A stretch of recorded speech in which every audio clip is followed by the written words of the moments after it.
Hi, everyone. I'm excited to get started today. For those who don't know me, I'm Liz Kiernan. I'm a science writer here at Broad. Before we kick off today's workshop, I kind of wanted to do a little icebreaker activity, mostly to get us comfortable with trying out the chat, since we're going to have TAs on hand today to help you out, and also to help us learn a little bit more just about what everyone's interests are. So if you all wouldn't mind typing in the answers to 2 questions in the chat right now, we want to know, what kind of analyses are you doing? So just a quick answer. So for example, I would say something like single cell RNA sequencing in the hippocampus. And the second question is, what programming languages, if any, are you comfortable with? And so for my answer, it would be none, which is one of the reasons why I enjoy using Terra, because I can look at other people's code and not necessarily worry about writing my own. So I'll kick us off using the chat here, and please feel free to put in your own answers in. So a lot of single cell RNA, ATAC-seq, single cell genomics, and many different programming languages. This is great. Thank you all for putting these in here. This also helps us kind of tailor workshops in the future too, to know what interests are. Well, thank you all for putting some answers in there, and I think we can go ahead and get started, and I'll kick us off with a little intro to the Terra platform here. So I'm very excited to introduce to you Terra today, which, if you don't know, is a platform for biomedical researchers to access data, run analysis tools, and collaborate. So as many of you know, we're sort of in the golden age of computational biology. We have vast amounts of genomic and phenotypic data from diverse populations that can help us not only unlock the mysteries of human genetics, but advance human medicine. And just to kind of give you a taste of how much data is coming in, we have the 1000 Genomes Project, which is bringing in over 3,000 participants, the UK Biobank, which has over 500,000 participants, and All of Us, which has over 1 million participants. So with bringing in petabytes of data, we are finally making it possible to answer questions that once seemed impossible to answer.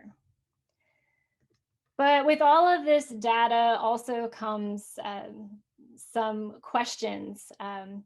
Big data is a blessing, but it can also be a curse. So for instance, with so much data, it's hard to find the data you want. So we have all of these different consortia bringing in data, but how do you actually identify which data you can use for your research purposes? How do you download and store that data?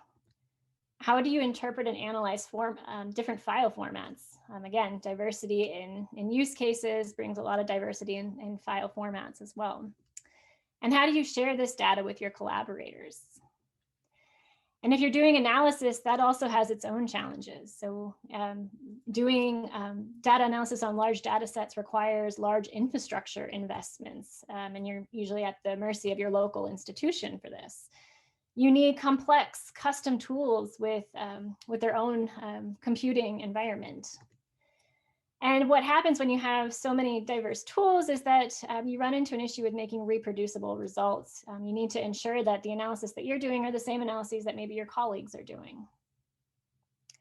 So a solution to this is to use the cloud environment. And to give you a sense of how the cloud is a solution, I'm going to do a little comparison between traditional bioinformatics and the cloud way of doing bioinformatics. So in traditional bioinformatics, you would have maybe a central data repository. And to use that data, you would actually get a copy, a physical copy of that data, and put it into your local infrastructure.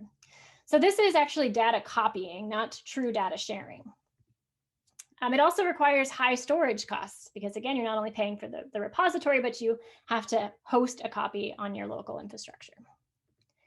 And it also leads to non-reproducible results because, again, you have that copying aspect in there. And it requires expensive fixed compute resources and the individual security implementations at your local institution or whatever infrastructure you're using. So in the cloud way of doing bioinformatics, you actually have true data sharing. So you're using a data repository that you're accessing and working with in real time. You can store data once and it can be accessed by many. And you have shareable tools and what we call Docker containers that work in the cloud. So that allows you to ensure that you and your colleagues are both using the same tools, same software, and they're portable. You can everyone can access them in the cloud environment. And importantly, the cloud allows for elastic compute. And so what that means is that at your own institution, maybe if you're using a fixed infrastructure and you're running analyses, you can't continue running those analyses and make way for maybe a new set of analyses. You'll have to stop one because you run out of memory or the ability to use tools. With the cloud, though, you can actually expand your analyses, so you don't need to put things off the back burner to make room for new types of analyses. And with the cloud, you have centralized data security. But moving to the cloud can seem overwhelming for a lot of people. There's several questions that you might have if you're brand new to the cloud, such as, okay, how do I actually find my data in the cloud environment? How do I store data in the cloud? How do I actually perform computation? And how do I find tools that are cloud compatible and that are the right ones for my use case? How do I collaborate with my colleagues in the cloud environment and share my data and resources? And how do I ensure that this is actually being done in a secure environment? So these are the problems that Terra is trying to address. So Terra is a centralized platform from which you can find data, access multiple different data repositories, work with data in real time and analyze it using portable tools and cloud compatible resources, and share that data. And so you can kind of think of Terra as a central platform in a larger data biosphere or ecosystem. Terra uses modular, standards-based, and open source components. So for example, from Terra, you can access different data repositories like the NeMO repository we're going to use today, or repositories built on the Gen 3 data commons. Terra allows you to use containerized tools and workflows that can be shared in the cloud with your colleagues.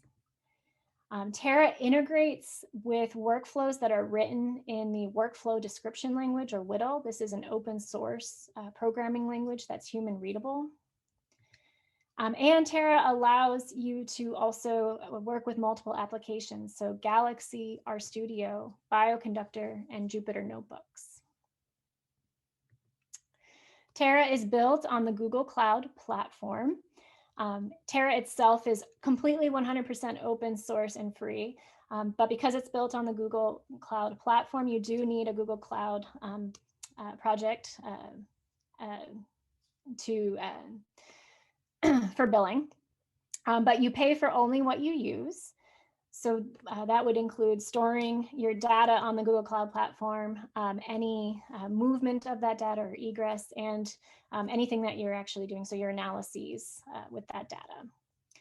And you're billed by the Google Cloud platform via a Terra billing project, a secure billing project. And we have documentation on Terra that I can point you to for setting up those billing projects.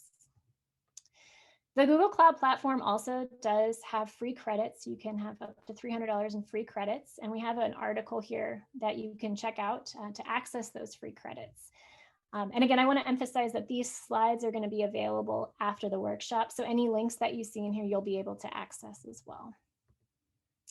And there are several benefits of being built on the Google Cloud platform, one of which is that the scientific community already utilizes it. So many public data sets are already available in GCP, including 1,000 Genomes Aggregation Database, and the Cancer Genome Atlas. And again, you can see this full list by selecting this link here.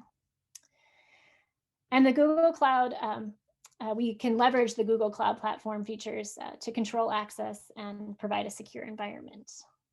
And so for those who are curious about security, Terra is considered a FISMA moderate environment, which satisfies the security requirements for many controlled access data sets.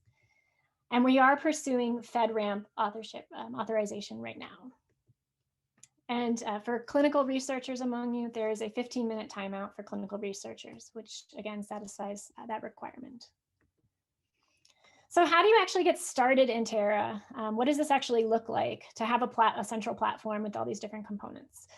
At the heart of Terra is the Terra workspace, and we're going to give you a live platform tour to get you more familiar with working in the workspace today.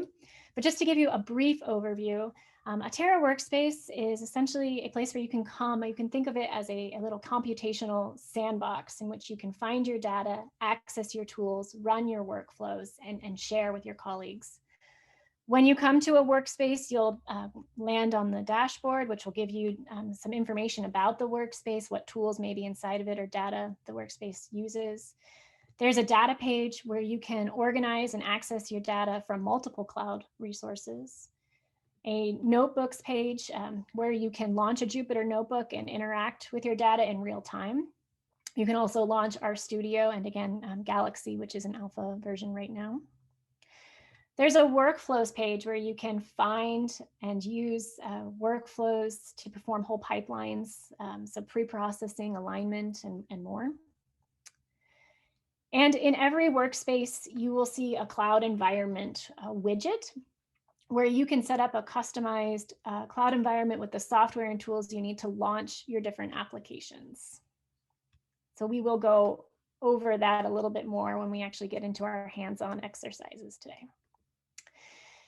And Terra does have built-in security options to protect your controlled data, such as authorization domains, which you can think of as badges that belong to a workspace, and anyone who has the badge can go in and view your data.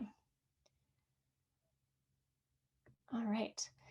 So that was just a brief overview. And for those who are interested in getting practice with workspaces and some of the features that I just mentioned, we do have several practice workspaces available, specifically ones for workflows, notebooks, and data tables, working with data tables. So I just wanted to highlight these because they're an easy way to get started in Terra using downsampled data that'll only cost you pennies to try these workspaces. All right, so we're gonna switch gears now and start with a little platform tour. If you have any questions, please feel free to unmute yourself and ask them. But hopefully some questions will be answered when we actually go through our platform tour right now. All right. So we're gonna do a platform tour, and in this tour, we're also going to find the workspace that we're going to be using today, and we're going to make a copy of that workspace together. So I'll try to point out when we're doing things together and when you can just watch to hopefully make it a little bit easier. But the first thing I want everyone to do is to go to app.terra.bio because we're going to sign in together and explore the menu a little bit. So we do have TAs again who will be hopefully helping out in the chat, and they'll be posting links in the chat to make it easier for you to access the pages we're going to. So if you haven't already, again, go ahead and navigate to app.terra.bio. When you come to the Terra landing page, you will see a main menu, a 3 horizontal bar menu in the upper left of the landing page. You want to go ahead and click on that menu, and there you'll find an option to sign in with the account that you signed up for Terra with. So go ahead and do that if you're not signed in right now. And I'm going to pause just right there just to make sure that everyone is able to find everything or is able to get logged in. Please reach out in the chat if you aren't able to sign in for any reason, because again, this is a hands-on demo today, and we want to make sure everyone is able to access Terra, the platform, and has a billing project as well. Why don't we go ahead and if you're signed in, hit the reactions button and just give us a reaction, maybe a thumbs up or something. I'm seeing good reactions. Great, guys. Kate, I can't see all faces, so if you could just let me know if there's any reason to pause. Sure. I'm seeing thumbs ups from everyone, so I think we're good to move on. Great, great. That's very exciting. Okay.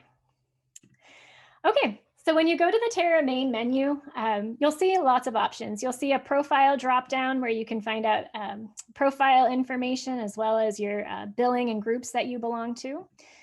You'll see a workspaces section where you can find and search different workspaces. We're going to use that today. You'll also see this library dropdown, and this is where you can access the Terra data library, the showcase and tutorials library, and the workflows section of Terra. There's also a support dropdown where you can find tutorials and videos and how-to guides to figure out how to use different tools and features in Terra. And there's a community forum that I wanted to call out as well, where you can ask questions. And at the very bottom, you see COVID-19 related data and tools. So if you're interested in any COVID-19 research, this might be a good place to check out those resources.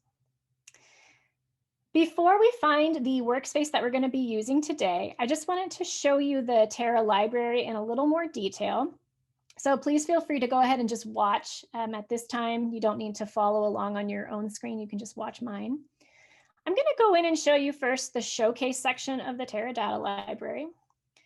Because again, this is where you're going to find what we call our featured workspaces. These are workspaces that allow you to come in and test different tools, different use cases, analysis use cases using downsampled data.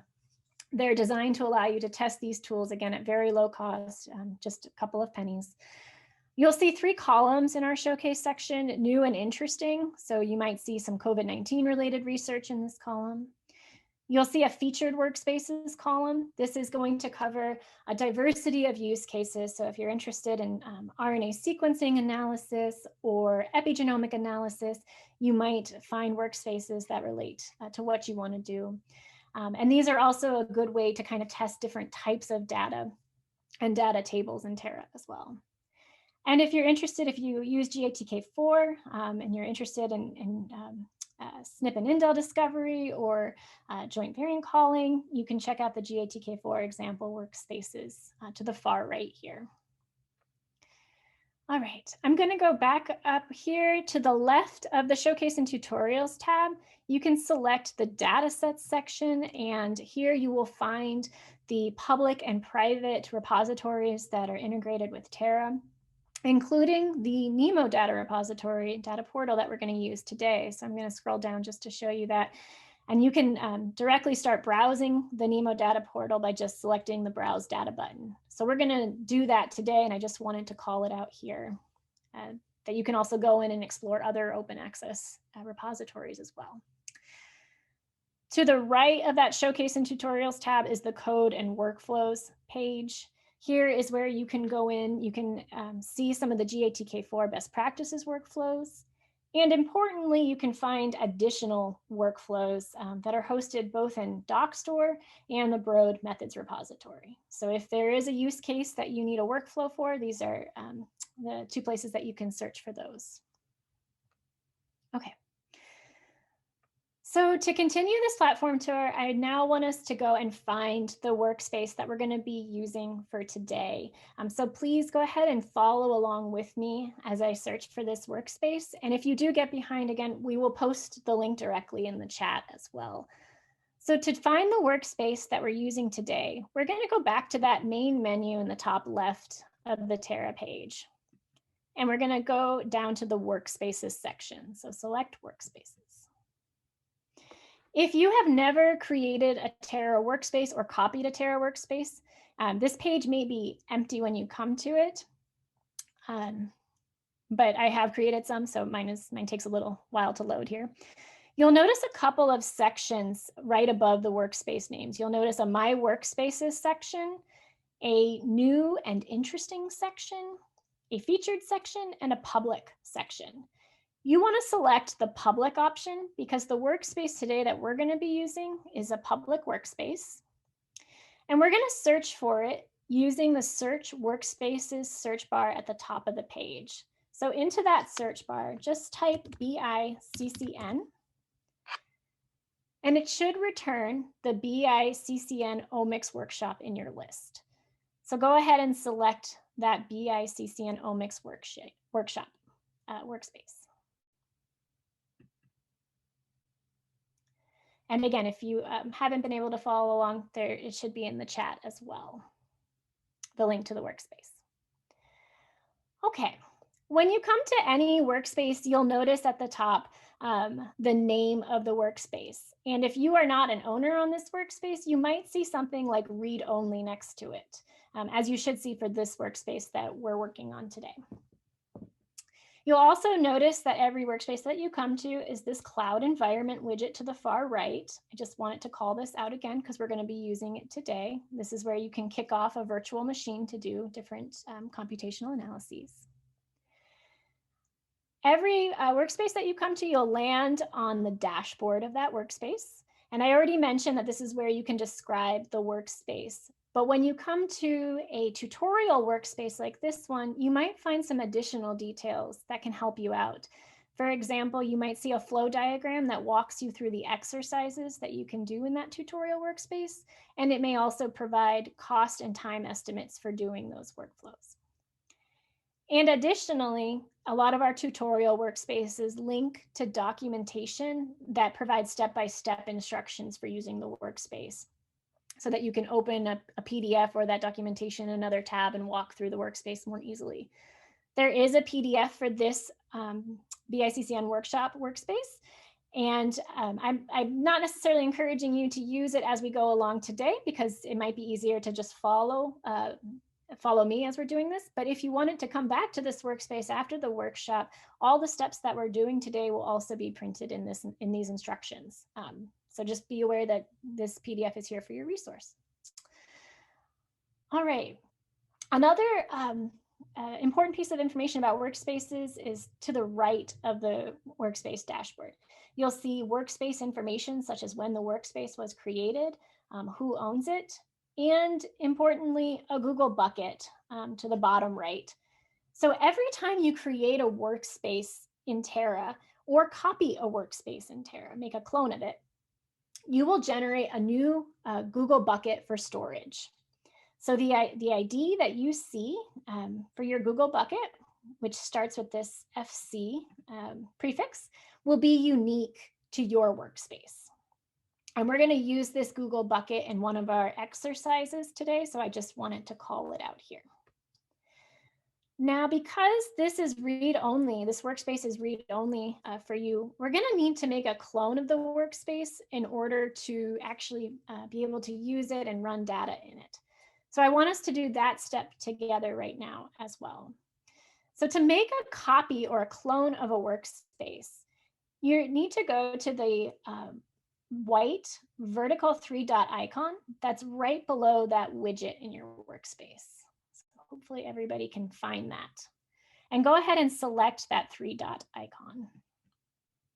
Underneath it, you'll see the option to clone the workspace.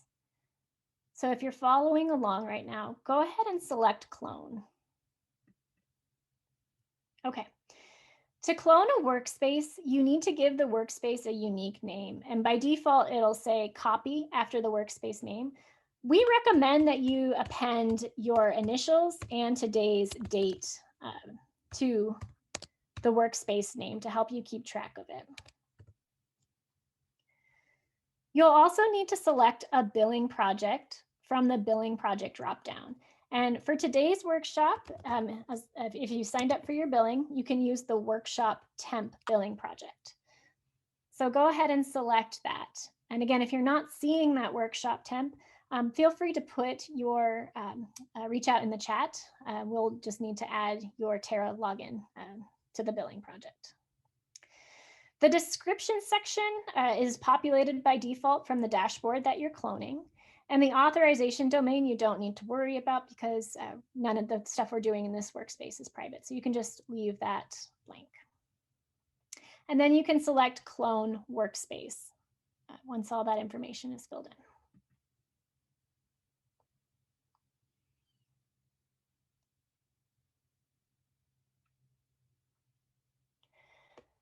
Okay, so hopefully everyone was able to make a clone of their workspace. And when you see your cloned workspace, you should also see that you are an owner of this workspace. And again, because you've cloned this workspace, you now have a Google bucket associated with your clone. And every person in this workshop will have a unique Google bucket associated with their unique cloned workspace. So Liz, there's a question in the chat that I think is an error worth discussing. Yeah. Sid has an error, duplicate entry, workshop temp, BICCN Omics workshop, for key workspace, unique namespace name. Perfect. Yes. So so as we mentioned, every workspace has to have a unique name. So if we're all working, and the name includes actually the billing project appended to it. So if we're all using workshop temp and we all use that default copy name, then that means that it's no longer a unique name, which is why we recommend that you append your initials and the date to it, because that'll hopefully be unique to you. And I'm seeing in the chat that there are multiple people probably with the initials SS. So that might be your issue. Oh, I see. Okay. In that case, right, you can tag an extra number on, or some sort of identifier to help you maybe include your middle initial. Are there any other questions?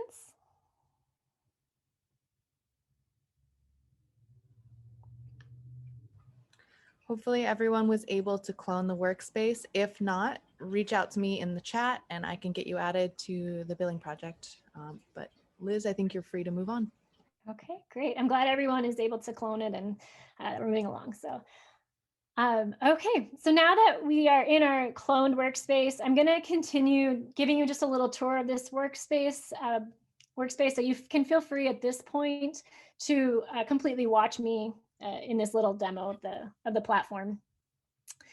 Okay, so I'm just going to show you a couple of these different pages now and what they look like and what kind of information they contain.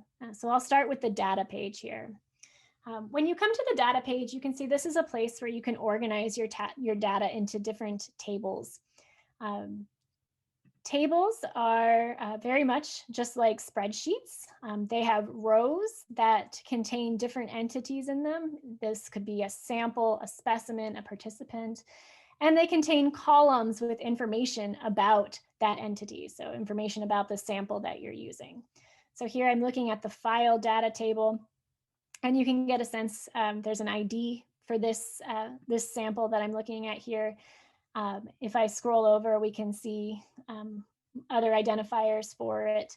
And the data table can be used to link to files associated with that sample. So for example, we have a couple of FASTQ columns here that contain links to the FASTQ files for this sample. So if I select that, you can see that these FASTQ files exist in a Google bucket.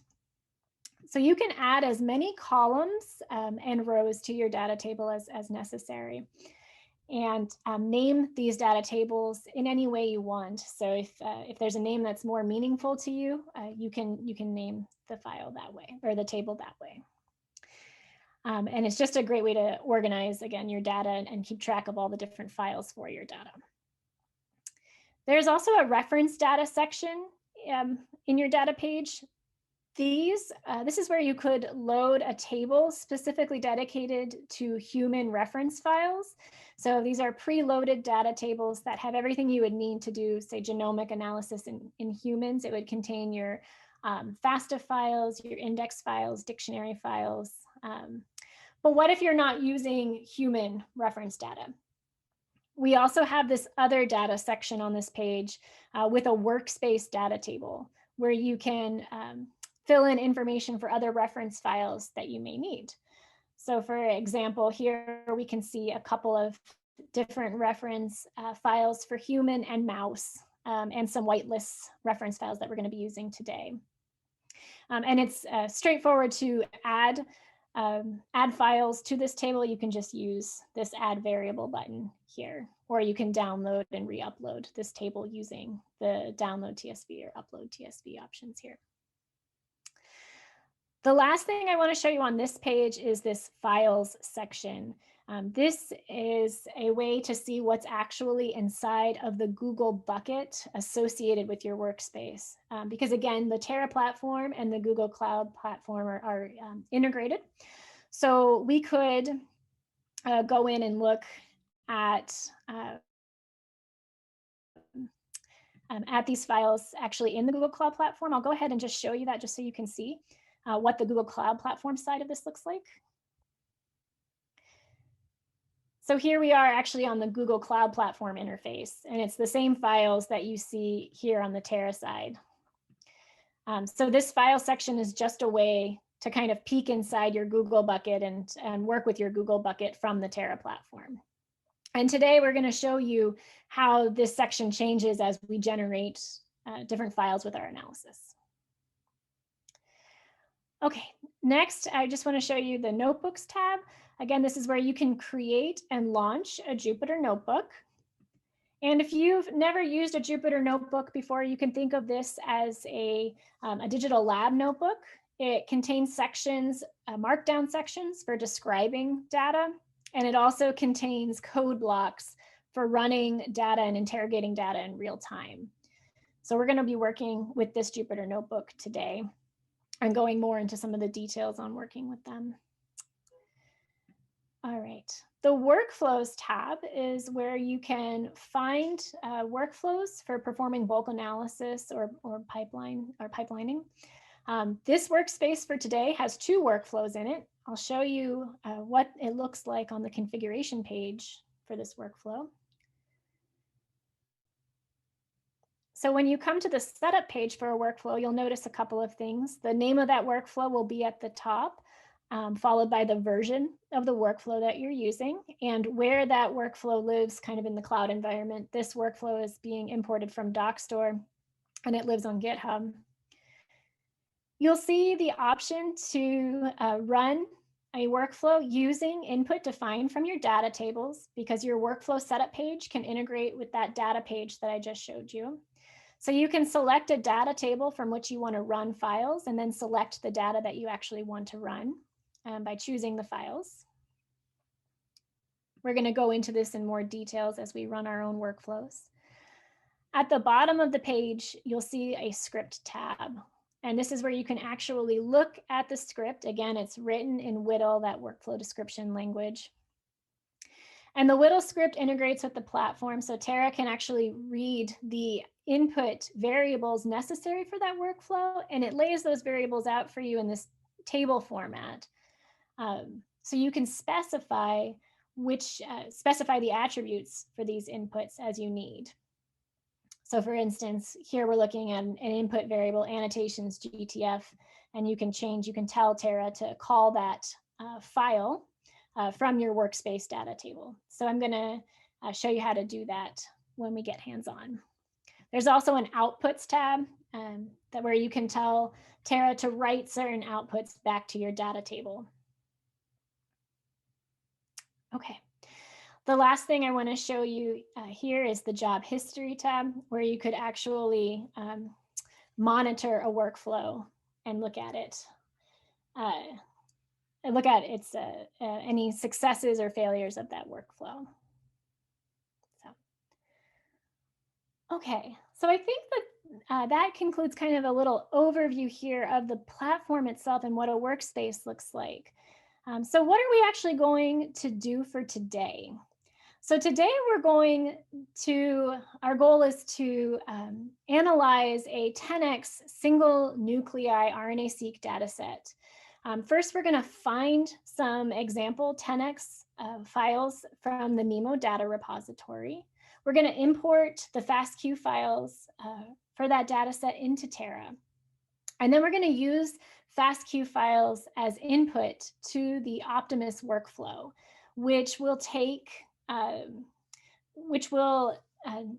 FASTQ files, perform alignment and pre-processing on them, and produce quality control metrics, as well as a cell by gene count matrix with raw counts, which we can then use as input to our Cumulus workflow.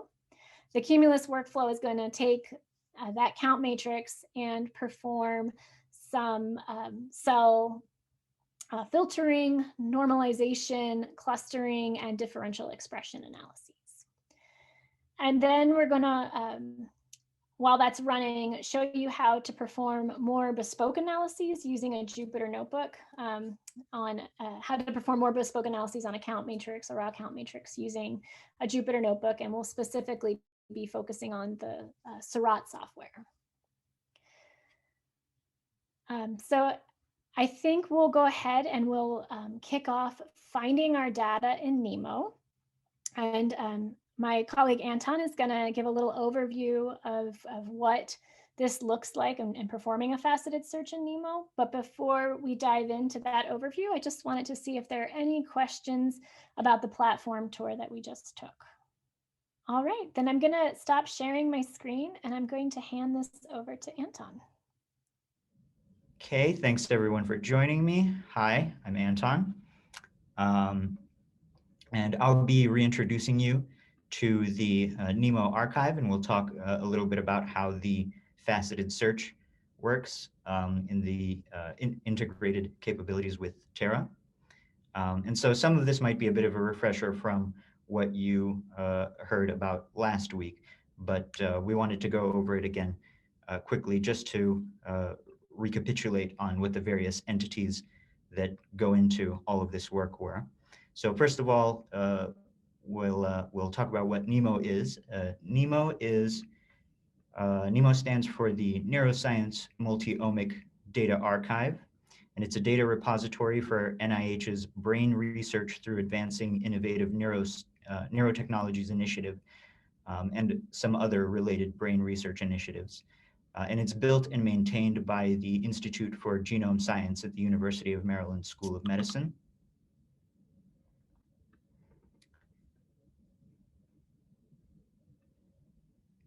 So data submitted to the NeMO archive is hosted both at the NeMO site and mirrored on the Google Cloud platform, which is what we've leveraged for this tutorial. So it's very convenient how that integration works. And the NeMO archive contains both public data, which is to say data that can be freely distributed within the wider research community, and also some private data, so data that's distributable only to a select group of users due to the nature of the data, for example, human data with research consent requirements needing data access approval from the NIH. So in today's tutorial, you'll see how Terra has integrated the NeMO archive. You saw during the previous walkthrough how to get to Terra's data library. And within the data library, there is a section for featured data sets, among them the NeMO archive. The University of Maryland School of Medicine has partnered with the Allen Institute's Brain Cell Data Center, the BCDC, and the Broad Institute to make it easy to work with the NeMO Google Cloud portal, data mirror within the Terra Cloud. So once you click onto the NeMO data archive, you'll be taken to a page that looks like this. Today's tutorial is going to give you an introduction to using the data portal's faceted search capabilities. So you'll be able to carefully select data with very specific characteristics and export those to your Terra workspace. So in this slide, you can see kind of a high-level idea of what sorts of data are available in the NeMO archive. And then once you get to the NeMO portal page, you'll click on this data button over here, and then you will be taken to this fabulous clickable interface. And so this is where the first portion of the tutorial will take place. I want to draw your attention immediately to the fact that there are two sections of this interface. There's a panel on the left and a panel on the right, a center panel, if you will. And I'll point out right away that selecting some of the facets within these panels sometimes takes a little bit of time to load. So if you find yourself falling behind because you've clicked on something and it's taking a while to refresh or upload, don't worry. We'll be on hand to help you. So if you find yourself falling behind, feel free to either send us a message on the chat, or you can also follow along with the walkthrough instructions that I'll provide a link to at the end of these slides.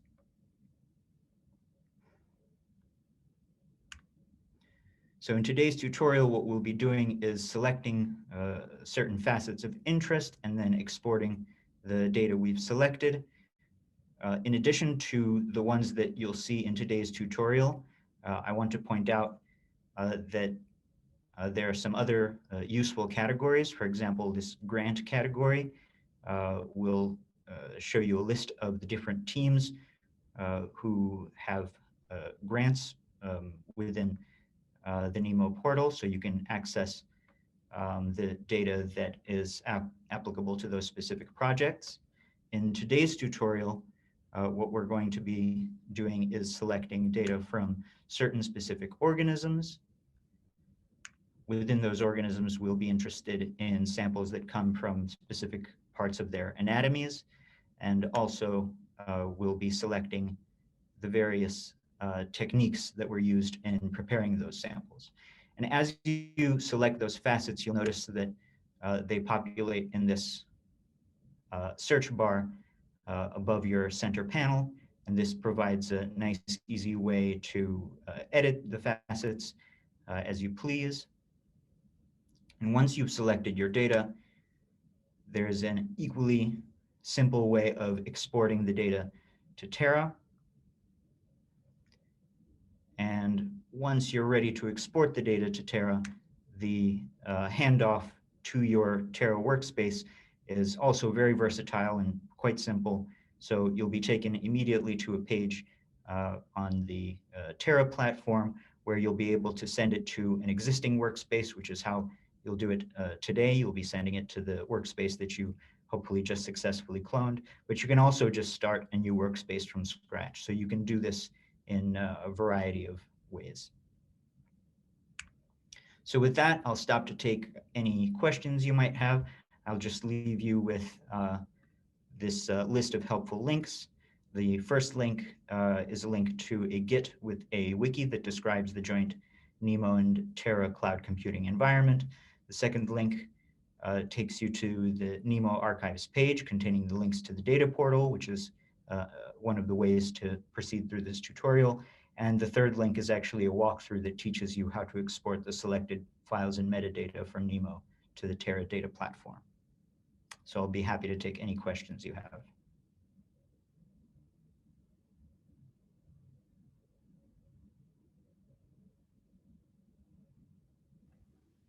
There was one message in the chat. Someone asked, Michelle asked about whether it's 10x v2 or v3. Does it matter for the pipeline we're running?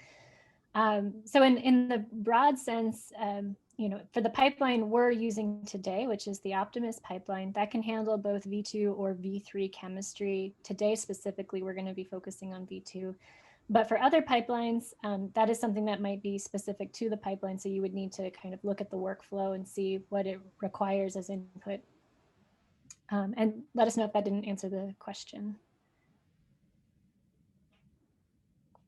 Okay.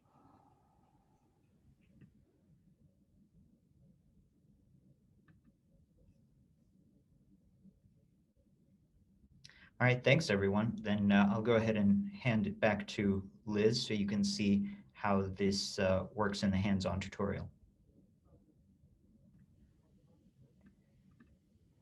Thanks, Anton. All right, I'm gonna just share my screen again here and we can get started. Okay. All right, so if everyone is back in their web browser and on their workspace, we're gonna go ahead and start searching for a data set that we're gonna import today. And again, to do that, we're gonna go to the Terra data library, which you can access from that main menu in the upper left of your workspace. So select that main menu, go down to the library section and select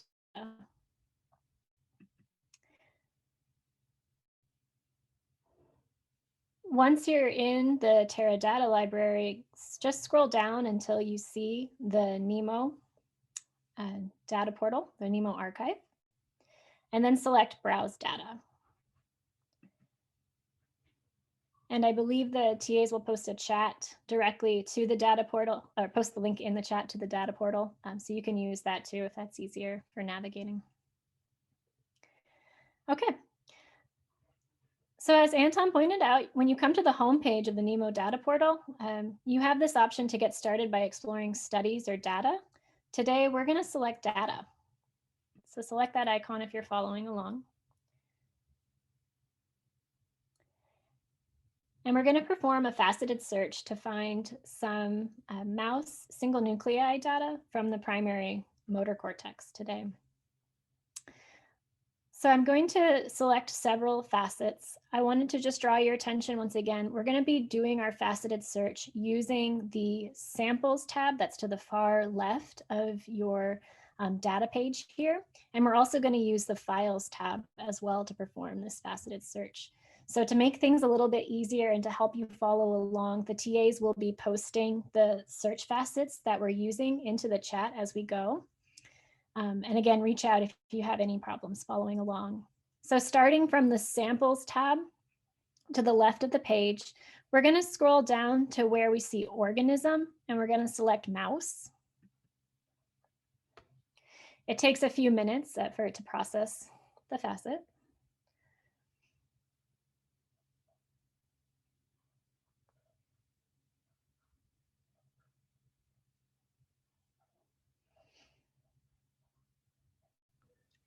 Just to be clear, from the NeMO side of things, it takes a few minutes because everyone's hitting it at the same time. Normally, this should be a lot quicker.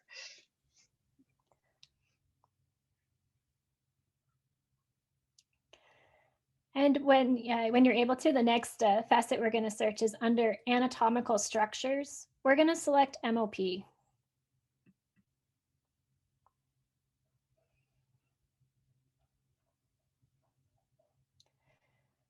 The next facet we're going to use is under library methods. We're going to specifically search for single nuclei 10x, chromium 3' V2 chemistry. And as you're doing this faceted search, again, you'll notice that in your graphical summary, the files are kind of dwindling down here. You can get a good overview of how your cohort is changing as you select different files. All right, once your library method is selected, we're going to switch over to the Files tab that's right next to that Samples tab on the far left. And because we're using the Optimus workflow today to pre-process our 10x data, we specifically want to use FASTQs as input to that. So we need to make sure we're grabbing FASTQ files. So under the Format criteria, go ahead and select FASTQ.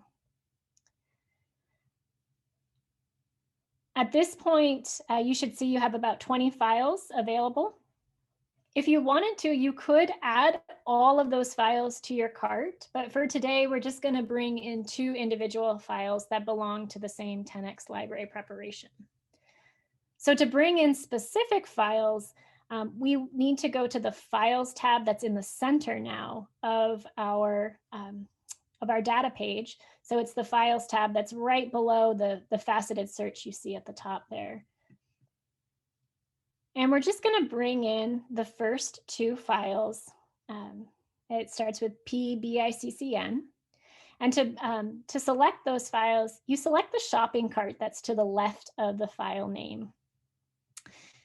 And when you select a shopping cart, it should turn kind of this dark green color. Once those files are selected, you can go up to the shopping cart in the upper right of the page. It should say that there's 2 files in your cart, and go ahead and select it. All right. To export these files then to Terra, if you scroll down on your shopping cart page, you'll see this download icon, or this drop down. From here, you can export to Terra, but I also wanted to just point out the file manifest and the sample metadata. These are files that can help you link, especially if you're downloading large numbers of files. The manifest and the metadata will help you link files back to their appropriate library preparation and their project. So these can be very helpful when using data and exploring it. All right, so go ahead and select the export to Terra option. This is going to redirect you back to the Terra platform to an import data page.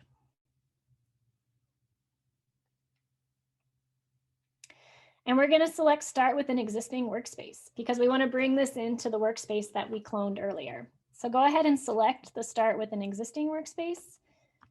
You can scroll through the dropdown or you can type the name of the workspace. And I'm going to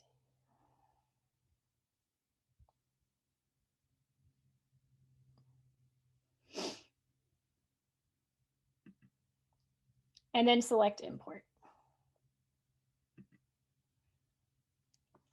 It shouldn't take long at all for this data to import, and you'll be redirected to the data page. Okay, let me just make sure there are no questions kind of about that process. Hopefully everyone was able to grab their data. Okay. Okay, so I want to point out a couple of things on the data page here back on your workspace. So you can go ahead and just watch for just a second. I want to point out how the tables changes once we import our new files from NeMO. So you'll notice now we have a file set, sample, and sample set table. Let's explore the file table. When you come into the file table, you'll see the new files that we've imported. So the original data set that we had in this workspace, this DS10 is at the bottom, and you'll see your new files have been imported on top here. Each one has a unique file ID. If we scroll over, we can again see that it's specifically imported an index FASTQ that you can click on and see in the Google Cloud Storage. And it has a read1 FASTQ file and a read2 FASTQ file. If you go to the file set data table, you'll see that those two new files were now imported as a new set as well. So every time you import files from NeMO, it'll group those files together as a set of files. And if you want to see which files are in this particular set, you can scroll over to the files column of your file set table. You can see here that there are two entities in there. So if you click on those two entities, it gives you the IDs for those two files. And those IDs, of course, will correspond with the file ID that you see in the file data table. So in this way, we can group files together that we might want to analyze together. You'll also see that NeMO that your data has imported a sample and a sample set data table. So this is giving you additional metadata to relate your files back to a project or a grant and other information about the data. We're not going to use the sample and sample set data table for today, but I just wanted to make you aware that that's how NeMO will import information about the data. The other thing I want to highlight is that the data tables that are created when you import from a data repository will be specific to that data repository. So we imported data from NeMO, and NeMO will automatically generate these file set, sample set data tables. But I did want to emphasize that you can name your tables any way you want. So if there's another name for these tables that's more meaningful to you, you can download the tables and rename the entity name in here. Okay, so our goal today for running the Optimus workflow is to take in the FASTQ files from a 10x library preparation to pre-process it. Now to do that, there's something you have to be aware of, and that's that Optimus takes in an array of files. It's a single sample pipeline, but it can handle multiple lanes of sequencing. So Optimus will take in a set of FASTQ files from a single library preparation. And that means we need to run Optimus using our file set table. So I'm going to go to the file set table here. Now we could run Optimus on the set that we just brought in. Those are 2 lanes from the same library preparation. But in the interest of time for today's workshop, time and cost, we're going to just run a downsampled data set, which is this DS10M data set that you see in your file set table. So go ahead and select the DS10M file set that you see by selecting the checkbox to the left of the name. When you select this checkbox, it's going to reveal a circular blue vertical dot icon. And next to that, you'll see 1 row selected. So go ahead and click on that vertical dot icon. And you'll see the option to open with. So we're going to open with, and then choose a workflow. So we're going to select workflow. And we want to specifically open up the Optimus workflow here. So select Optimus. Okay, so this takes you back to that workflow setup page that I showed you during the platform tour. And so again, you can see the version of Optimus that we're running. And because we've chosen data from the data table, it's going to automatically select this run workflows with inputs defined by the data table. In step 1 of this, we select a root entity type. That means pick the data table with the entity that you want to analyze. And in this case, again, because Optimus takes in multiple lanes of sequencing, we're going to be taking in a set of files for Optimus to analyze, which we've already selected from that data table. But if we wanted to select a different set, we could go in and use the select data button here. But you should see that 1 file is selected, or 1 set is selected. All right.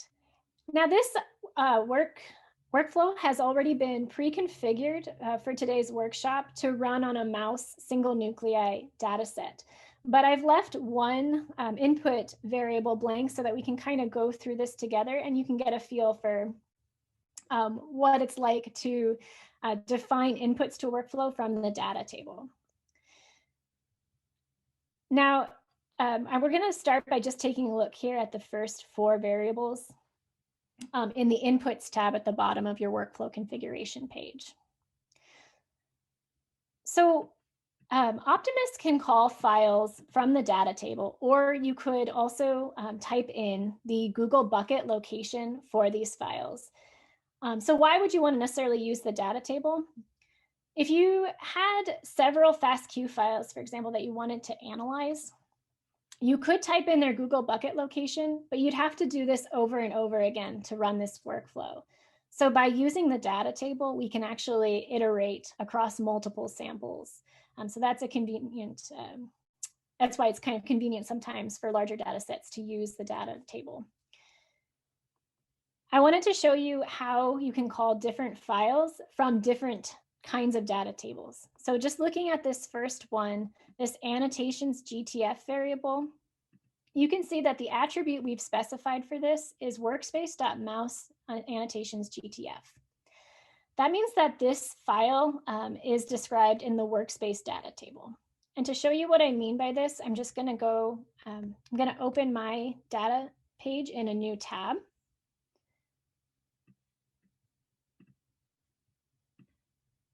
Okay. And show you that workspace data table again. So these are our reference files, and you can see that I'm calling that mouse annotations GTF from this workspace data table.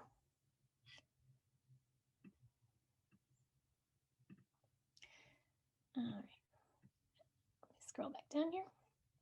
Okay. So by using this workspace dot syntax, you can call other files as well from the data table. So for example, if I just type in here workspace dot it will list all of the reference files in that workspace data table. So if you wanted to change it, you could just do, pick a different reference file. I'm going to go ahead and type in mouse annotations.gtf. Okay. The second input variable that I just want to look at is this input ID that Optimus is calling. It's asking for a string. Again, you could type a string in here to describe the data that you're running, but if you're running multiple files, it's easier to use an ID that's in the in a workspace data table. Now, this attribute uses the this dot syntax. So I wanted to explain this a little bit here. Any data table that you set as your root entity type, for example, the file set data table that we've done for this workflow, you can call that data table using the this dot syntax. And just as we did for the workspace data table, when you use that syntax, it'll list all of the columns available in that data table. So we're going to select the this dot file set ID. All right, so we're going to specify today an R1 FASTQ file, which, if you remember, the R1 FASTQ file is in the files data table, and we're actually analyzing a set of files. So we need to tell Terra which files belong to the set that we're using, and then tell Terra which column to look for the file of interest. So for this, we're actually going to type in this dot, and you'll see the option in our root entity data table for the files column. So if you remember, I'm going to just finish this really fast. If you remember, when I showed you the file set data table, we had those files listed in that files column. So what this enables Terra to do then is say, okay, I know the files that belong to this set. So now I can find the column with the input file of interest in it in the file data table.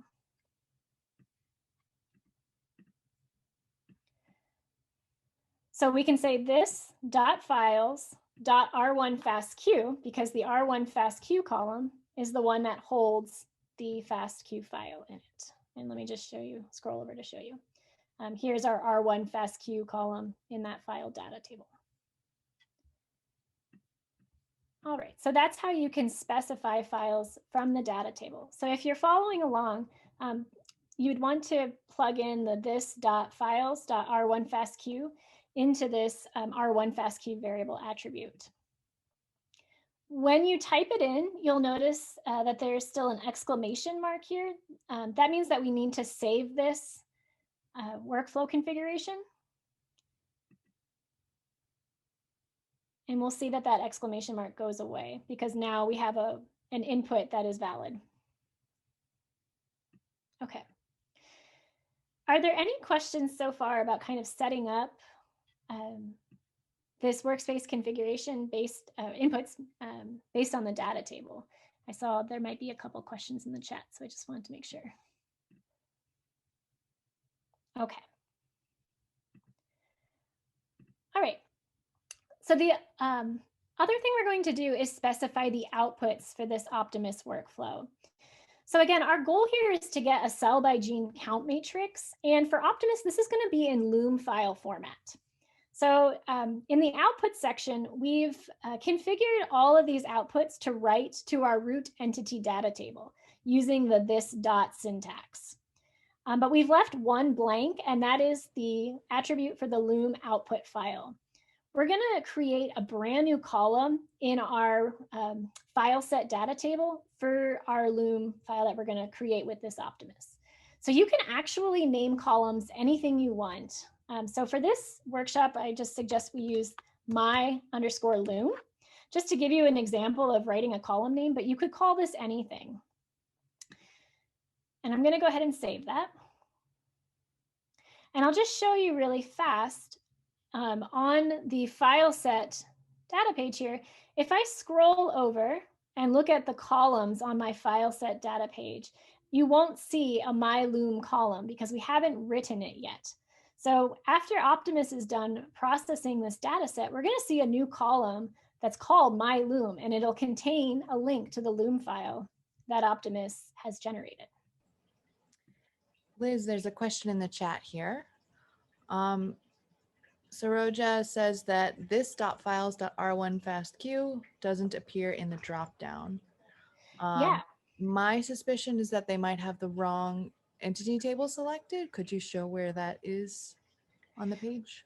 Yeah.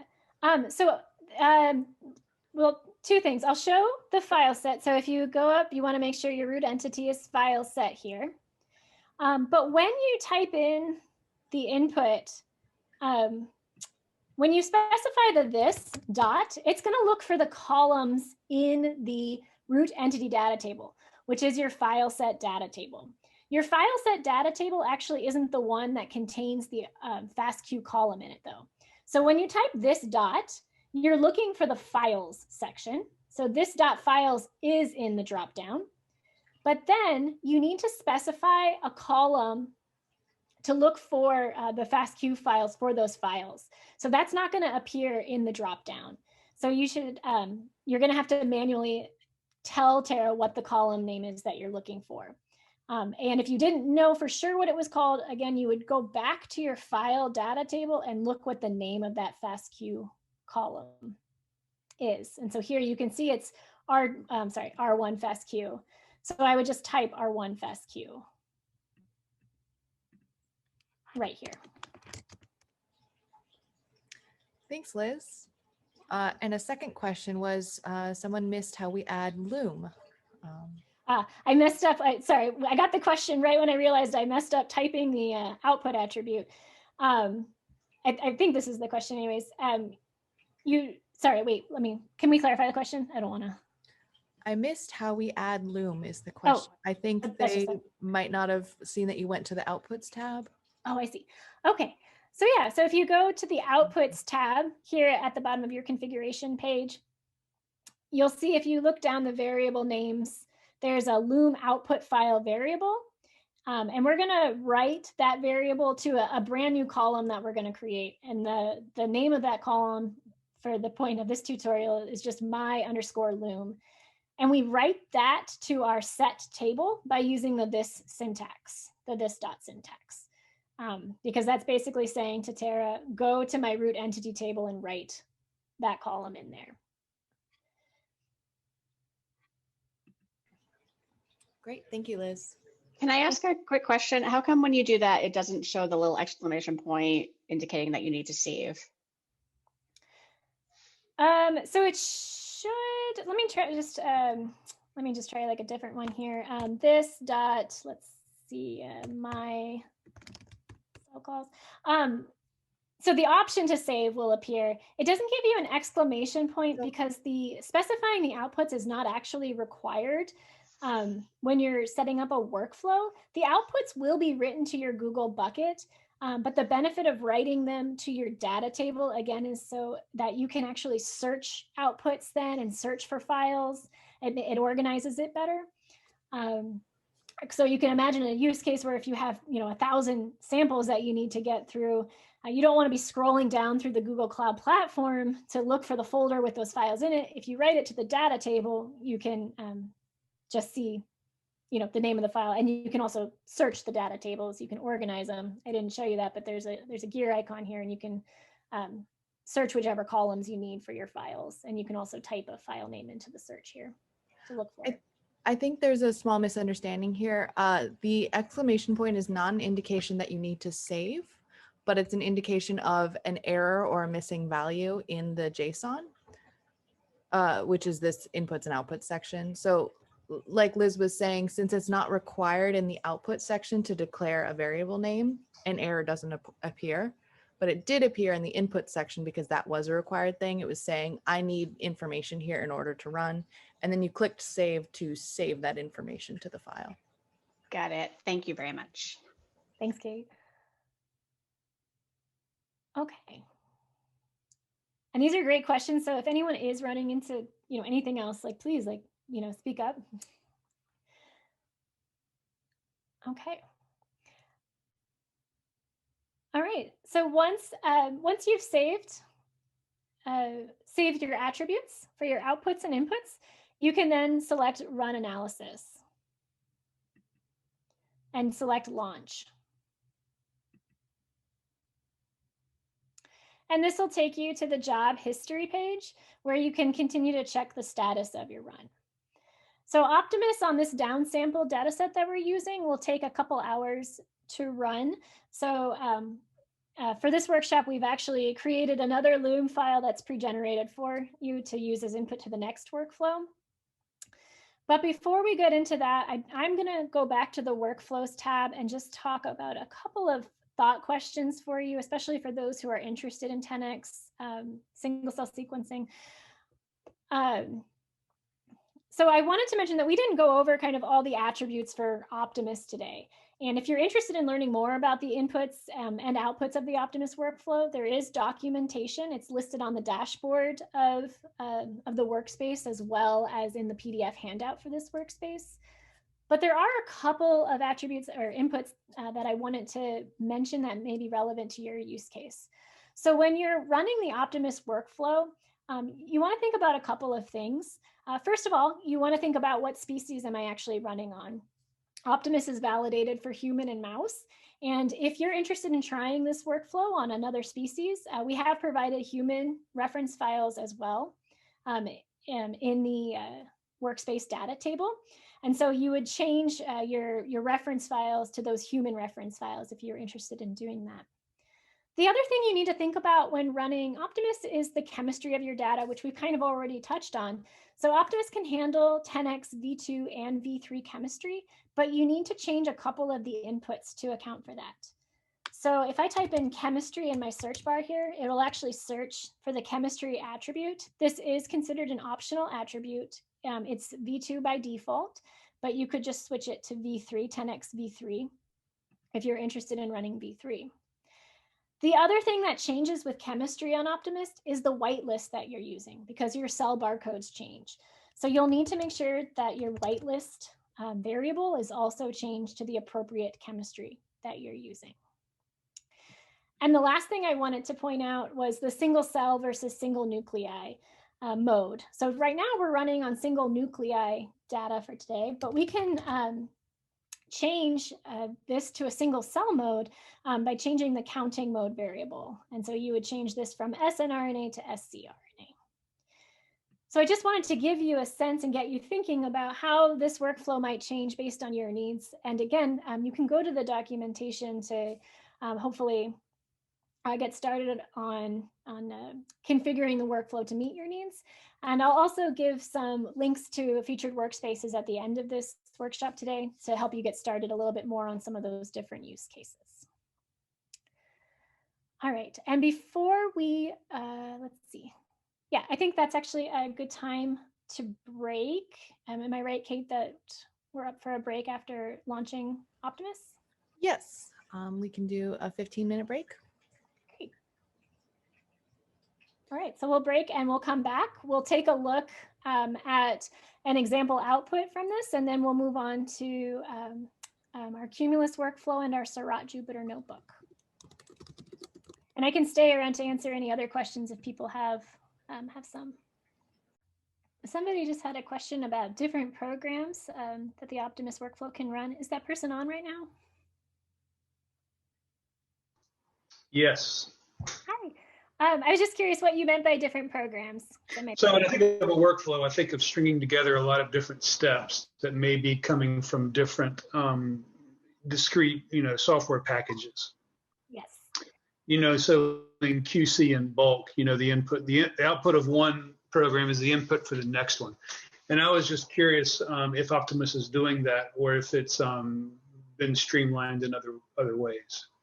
Oh, absolutely. It is calling multiple different software packages. If you look at the script, the little script on that workflows configuration page, you can kind of see the different tasks that it's running. And each of those tasks is most likely calling a very specific software. So for instance, Optimus calls drop-seq tools, SC tools, empty drops. It does alignment with star. And this is in the documentation to answer that question too. So you can look in there. It's quite a few different programs that are running. And so can you create your own workflows if you know WDL in yes. Terra? So you cannot edit a WDL from the Terra platform, but you absolutely, these workflows are open source. So you can go get the work, grab the workflow in GitHub and make your own edits to it. And you can deposit that updated workflow either on DocStore or into the Broad Methods repository and import it into your workspace. So yes, you can absolutely edit, yeah. And you can troubleshoot it and all that good stuff and make sure you didn't make too many mistakes. I'm guessing. And it's good to point out you can also make workflows from scratch and upload them and privately or share them as well. So it's certainly, you're not locked into using disease specific pipelines. Okay, that's very helpful. And the second question for support for GWAS, yes, there are some featured workspaces, I believe, that highlight GWAS studies. We might reach out to, oh, there we go. Kate's on it. She put it in that's the most recent copy, but someone feel free to correct me if we have something else. Thanks. And does it go through? I'll take a look. I know there are other questions. Thank you guys very much.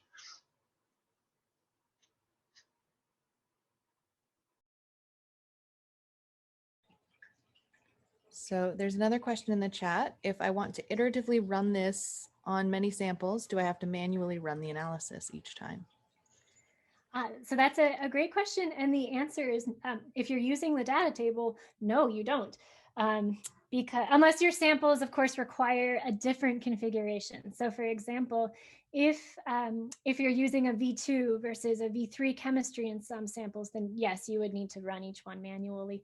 But if you're using the same references, same configuration for the samples, they just come from different 10x library preparations, you would essentially, yes, you could launch the workflow on a set of sets, in other words. And so you can run as many 10x library preparations as you need to run at one time. But do I have to manually create these file sets, or can I automate that process as well? Oh, so that's a little bit, I think, more involved. But so you will have to create a data table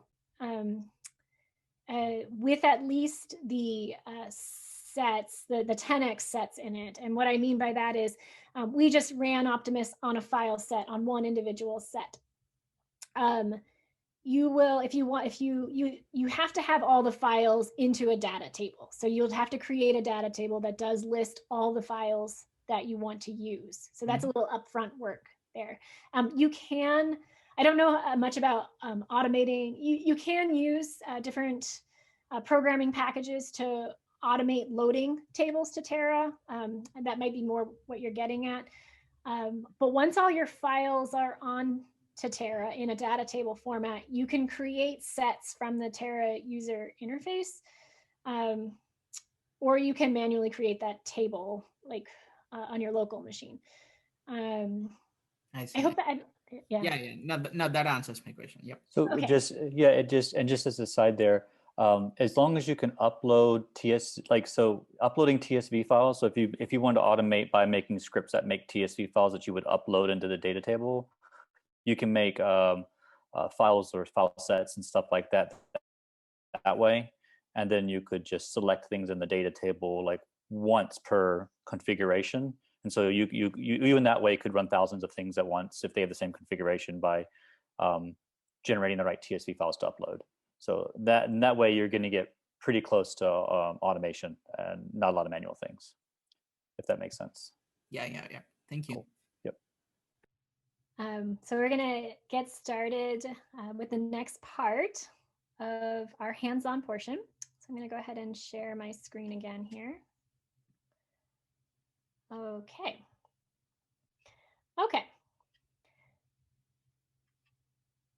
So the next step we're going to do in this hands-on portion is use a Loom file that's generated by Optimus as input to the Cumulus workflow.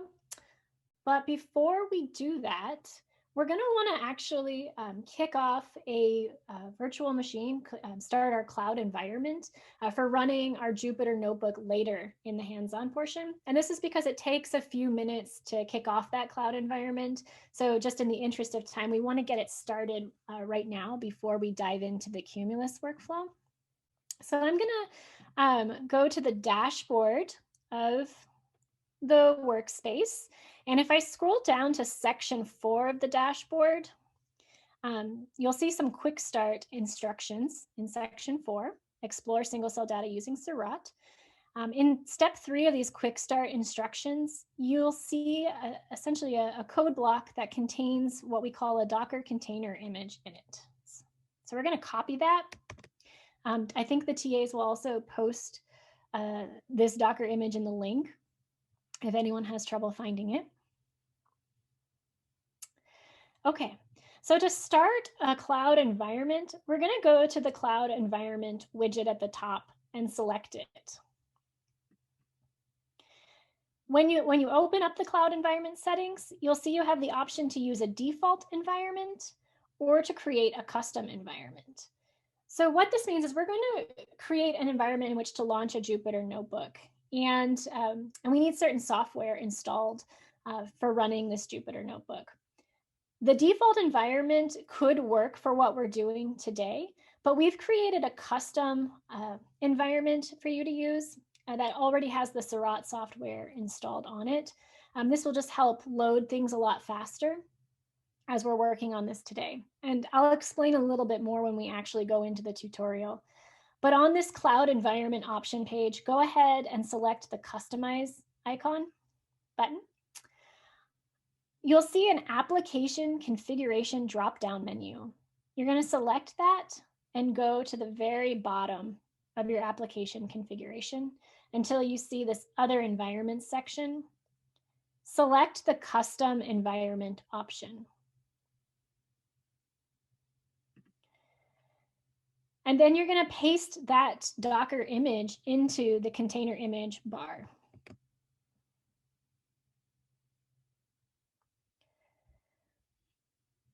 After that, you don't need to change any other settings on this page. You can use the default settings for the cloud compute profile and for the persistent disk.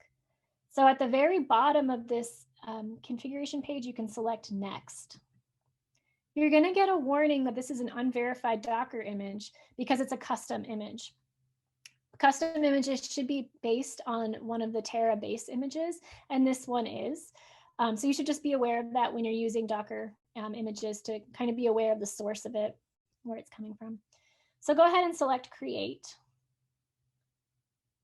And it should not take very long to initiate. So once you hit create, you should see that your cloud environment is trying to start up. You'll see a circular a circle with arrows running in the background as it's trying to create. If you don't see this at this point, once you hit that create button, that could indicate that something has gone wrong in pasting that Docker image in there. So definitely reach out or let us know if you're having any issues kicking off that Docker image. Okay. Just taking a moment just to make sure no one runs into problems with that. All right, so that will take a couple of minutes for the cloud environment to actually start up. So while we're waiting for that to start up, we're going to go ahead and continue the next part of our workflow for today, which is, again, we're taking the output cell by gene count matrix that Optimus produces, and we're using it as input, specifically the Loom file, as input to that Cumulus workflow, which we can use to perform cell filtering, normalization, clustering, and differential expression analysis. I'm going to show you my job history because I have a run that's already been successful. But again, if you're running Optimus for the first time on this data set, your run probably won't be finished for another couple of hours. But I just wanted to show you what a successful job run looks like. And if you had any questions about any step in your job run, you could click on the name of the run, the submission, to go to the submission details page and learn more about where maybe you ran into any issues with the run. There's links here to a job manager that'll give you more details. The other thing I want to point out is how our data table has changed. So I'm going to go to that file set title. If you remember, we told the workflow to create a new column in our root entity data table, which was our file set table. And we called that column myLoom, or you could have called it anything you wanted to. I called it myLoom. Now you can see that we have a new column here with the that's called myLoom, and we have a Loom output file that we can use.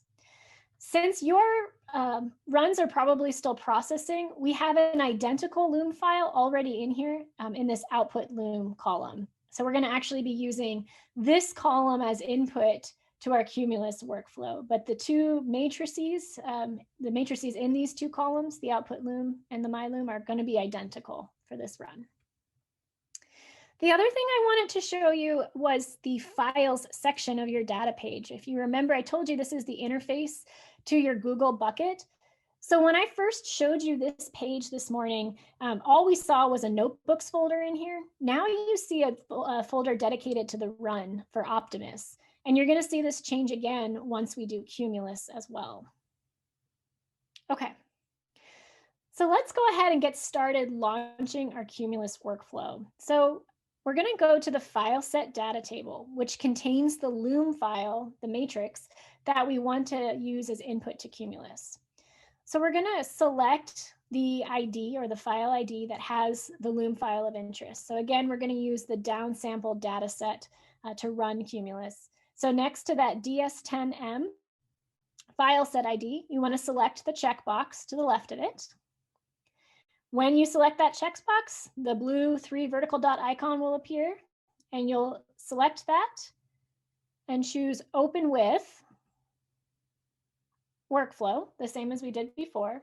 And this time we're going to select the Cumulus workflow. Okay. So Cumulus is actually a workflow that's stored in the Broad Methods repository. So you'll see the source will look a little bit different from the Optimus workflow if you're looking at the top of the workflow setup page. And you can see which snapshot or the version that we're using of Cumulus. If we scroll down, just like we saw for Optimus, when we selected data from our file set data table, it automatically chooses to run the workflow with inputs defined by data tables, and it chooses the root entity data table. So because we're using that matrix, that Loom file as input to Cumulus, we're using the file set data table as our root entity. All right. The Cumulus workflow has only 3 required inputs. And I didn't point this out on Optimus, but required inputs are going to be in bold here. And you can hide optional inputs by selecting this hide optional selection at the top of the inputs table. So for this workflow, again, we're going to use an input file, a matrix file. Today, we're going to use a Loom file that's output from Optimus, but you should be aware that Cumulus can also take in matrix files generated by Cell Ranger as well. And we've preset this workflow so that it pulls that Loom file from that output Loom column. But if I wanted to, because my Optimus run is complete, I could also set this for myLoom instead of the output Loom. Now, Cumulus is different, a little different in that it doesn't actually write to outputs to the data table. Instead of writing outputs to the data table, Cumulus writes outputs to an output directory, which you can specify in any Google bucket. But today we're going to use our workspace Google bucket to specify this output.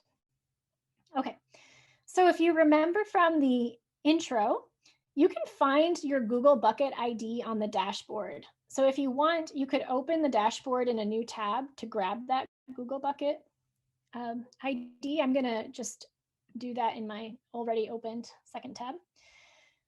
The Google bucket is located, again, to the right of your dashboard. If you scroll down, you'll see a Google bucket section. And you have the option here to copy the ID by selecting the clipboard under that section. So go ahead and copy your unique Google bucket ID. Again, everyone's is going to be different, but all the Google Bucket IDs start with this FC prefix. Once you've copied it, go back to the workflow tab that you should have opened in the other page. We're going to paste that Google Bucket ID into the output directory attribute, which says gs:// paste bucket ID here. That's literally where you want to paste your Google Bucket ID.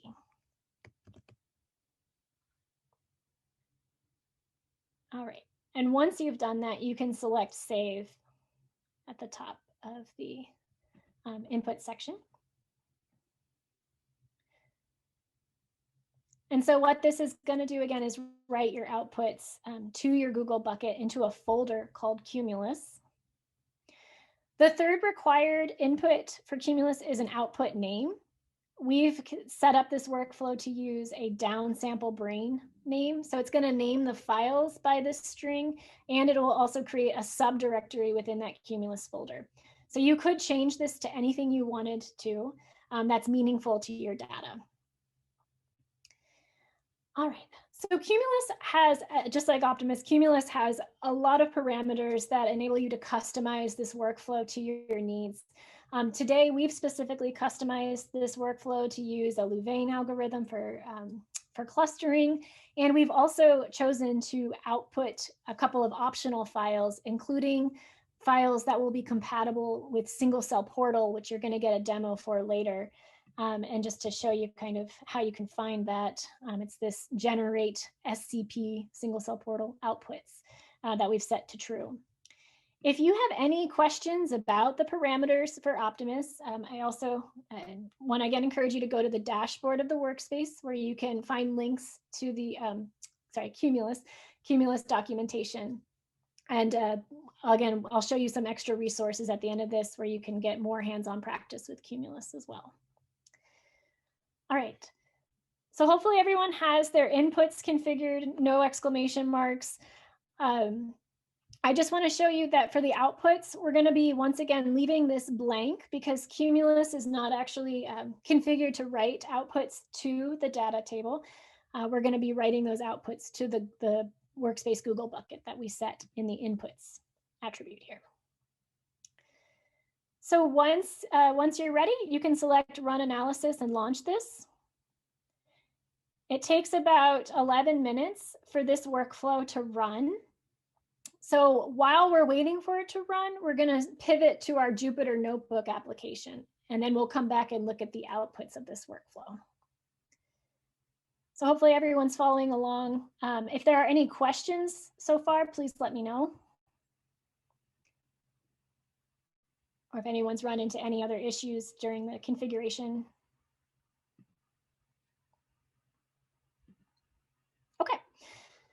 Okay, so we're gonna get some practice with our Jupyter Notebook.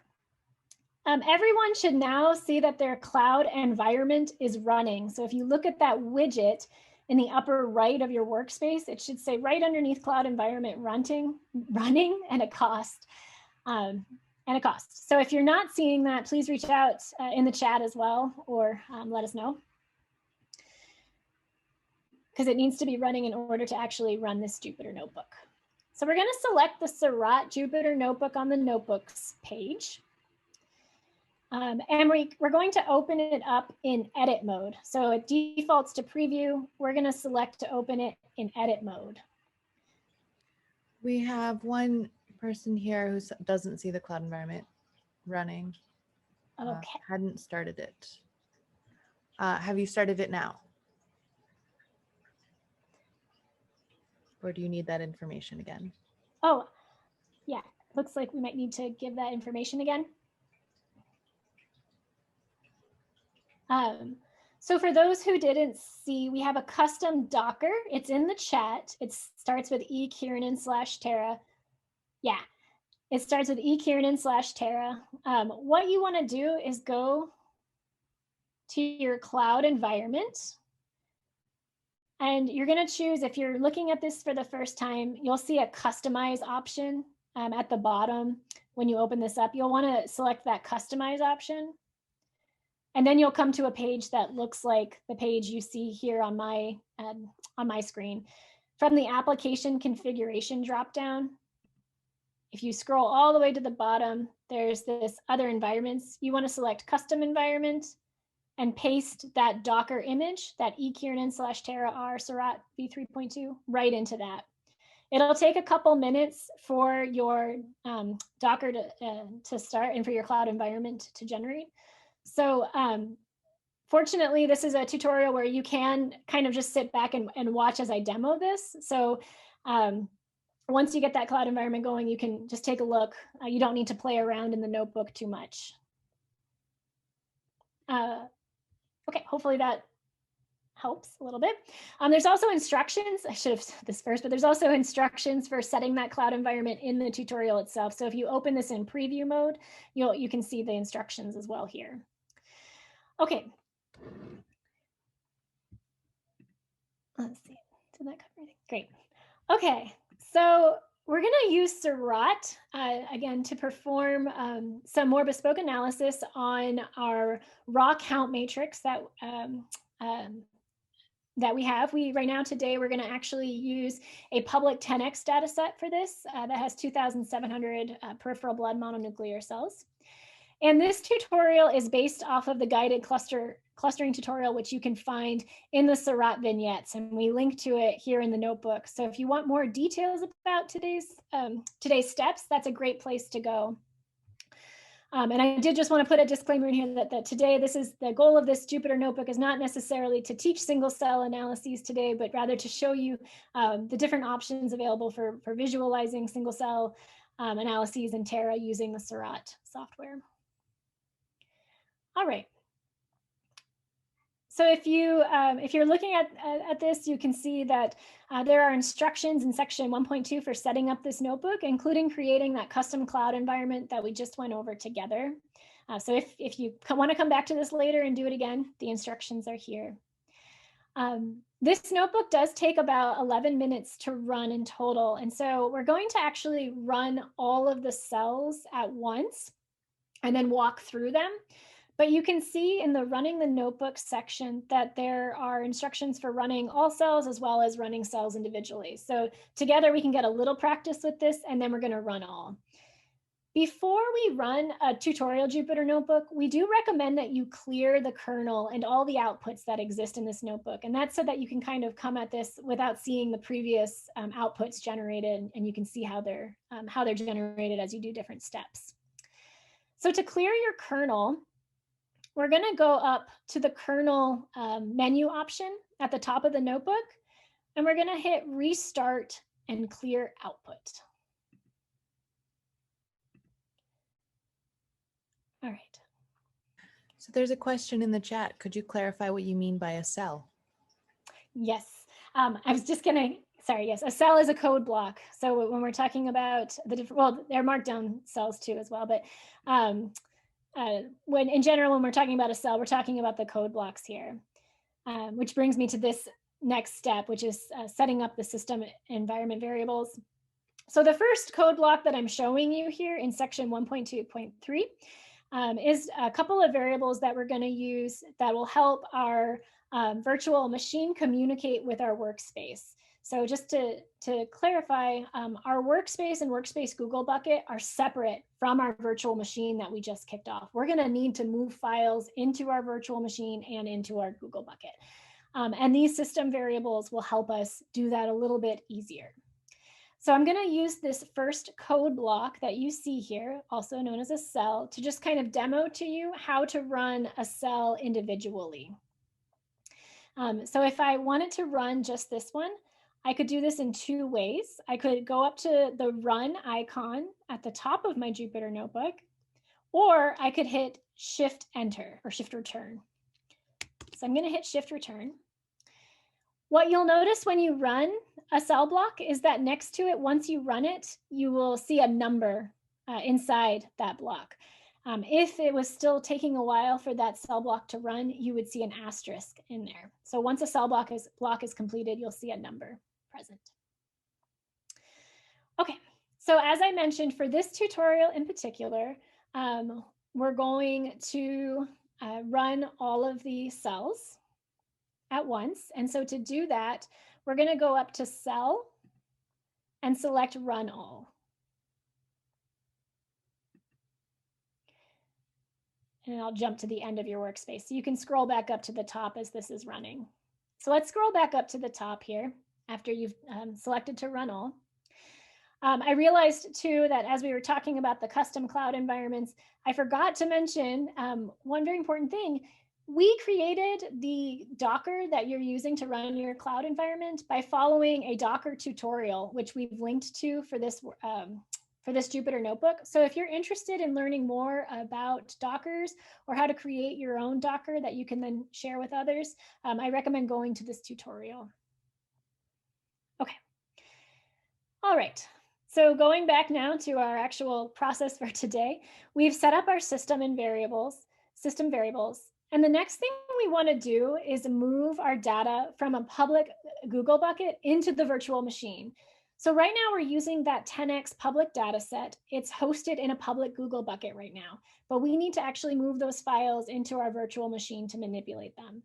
So we have some code here that shows you how to use the Google suite of tools for manipulating cloud data. It's called GSUtil. So we're going to use GSUtil to move those files from that public workspace into our cloud environment.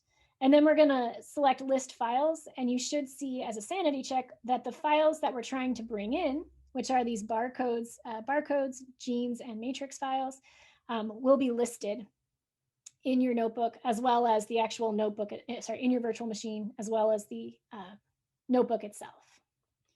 So hopefully everyone sees that. In the next section, we have instructions for installing Seurat. Now I mentioned today, we're using this custom Docker image, which has Seurat installed already on it.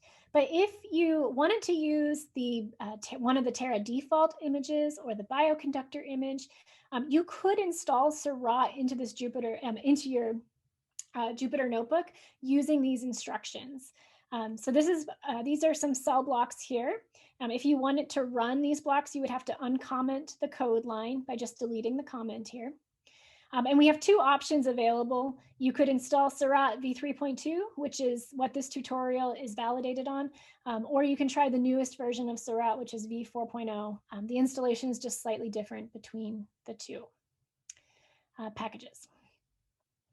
All right, but we don't need to worry about installing Seurat for today because we're using a custom Docker that has Seurat already installed for us. The next thing we're going to do is load some necessary R packages, and we're going to initialize a Seurat object and read in our 10x data files that we moved to the virtual machine. So we're going to read the 10x files using this read 10x function here, and then we're going to create a Seurat object using the create Seurat object function. And when this code block is complete, you see an output that says an object of class Seurat that has 2,700 samples. So again, those are our 2,700 PBMCs that we're analyzing today. One question that we get a lot when we're running Jupyter Notebooks is why all the pink? A lot of times people think that pink is bad or red is bad. I just wanted to point out that often when you're seeing pink, it's just output telling you what's going on behind the scenes. It's not usually an error message. Error messages in Jupyter Notebooks actually will come up in white as an output at the end of a code block. So just be aware of that. If you see red, it's not a problem. Okay. Once our Seurat object is created, we can examine genes in the raw counts for those genes in that Seurat object. And so here we're just examining the first 30 cells for 3 genes, this CD3D, TCL1A, and MS4A1. And you'll notice that we see some counts, but more often we see some dots.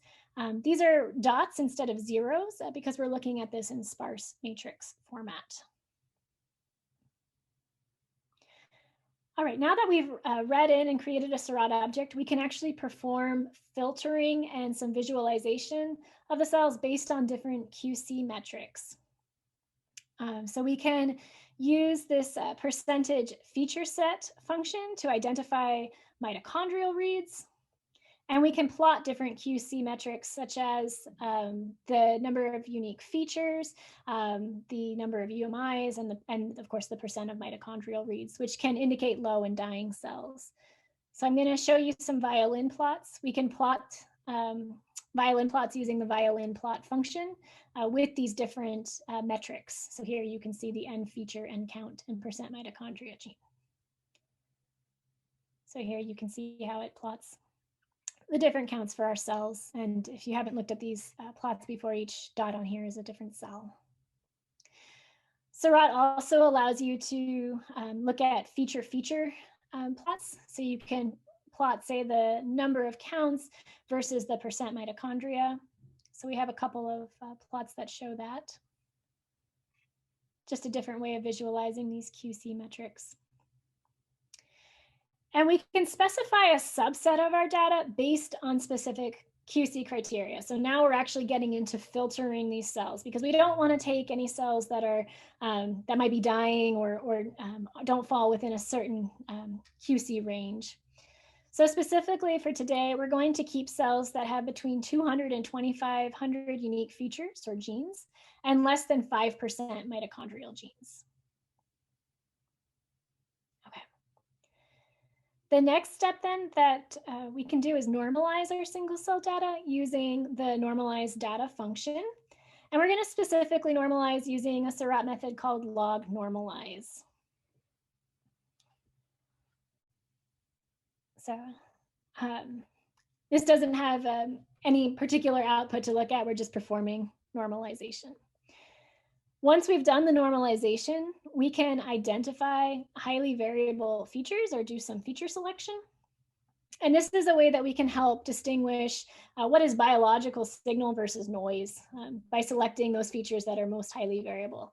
And so this function is going to identify 2,000 features per data set of highly variable ones. So we do that using the find variables function. You can see our N features is set to 2,000. And then we're going to take the top 10 most variable genes, and we can plot those features with and without labels to take a closer look. So we have some plot functions here to plot those variable features. The first graph that you see doesn't have the labels on it. The second graph labels the features or the genes that are most highly variable in our data set. After this step, we can we can scale the data and perform some linear dimensional reduction. And specifically to scale the data, we're going to do the scale data, use the scale data function, which you can see will shift the expression of each gene so that the mean expression across cells is 0. And it'll scale the expression of each gene so that the variance across the cells is 1. And once we've scaled the data, we can perform some principal component analysis as a necessary pre-processing step in our analysis. And then we can visualize the components that we identify using a few different functions, visualization functions that Seurat provides. So specifically this dim reduction, dim plot, and dim heat map. All right.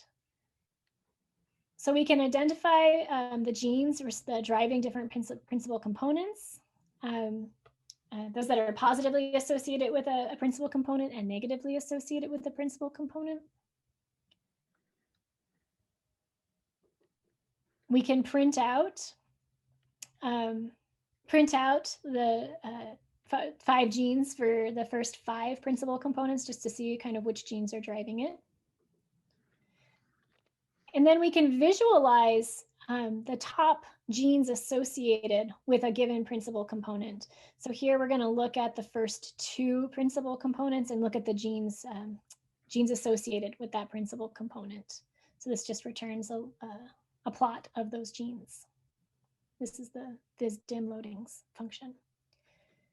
We can also plot the cells along principal components. So here we're looking at all of our cells and our top most highly variable cells plotted along principal component 1 and principal component 2.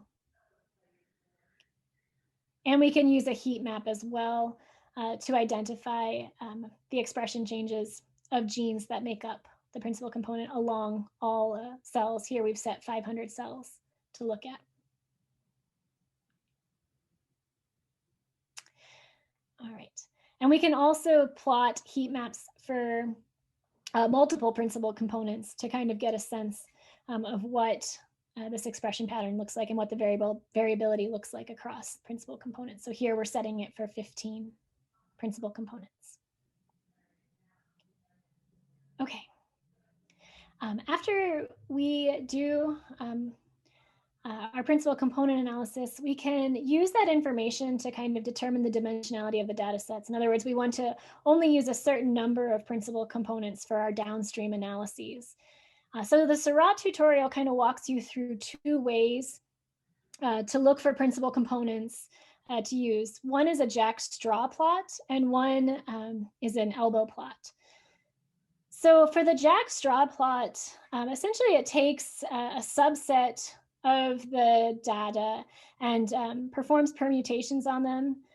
It looks for principal components in that subset to create a null distribution. And then it plots p-values relative to that null distribution. So here we're looking at the Jack straw plot. And you can use this to kind of identify which principal components may be truly contributing to the variance versus some that may not be.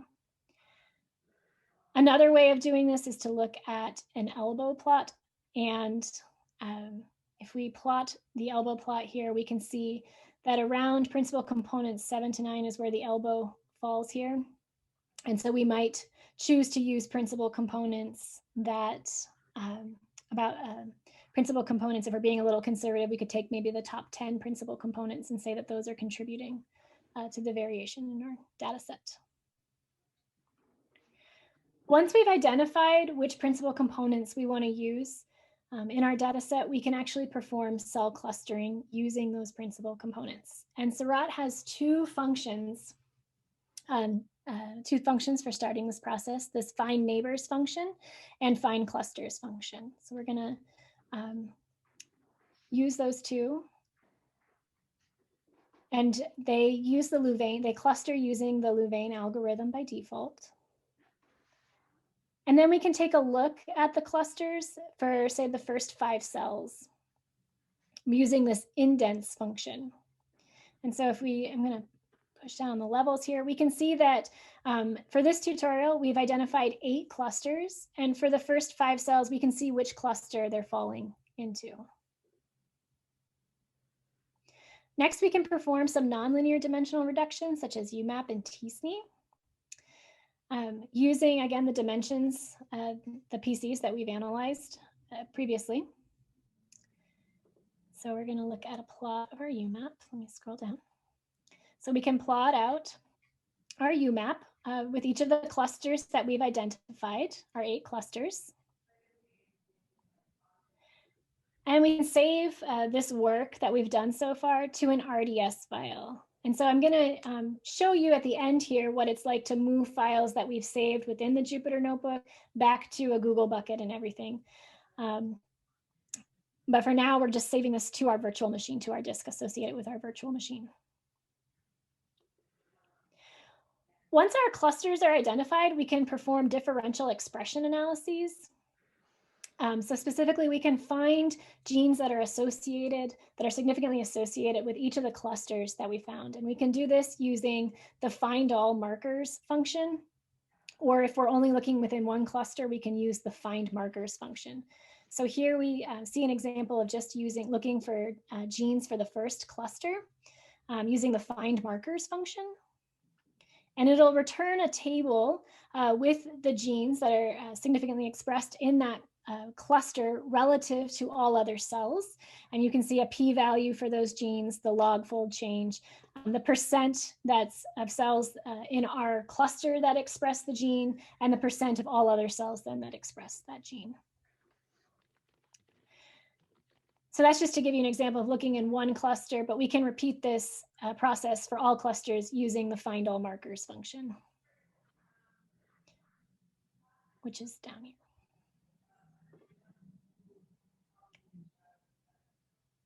All right.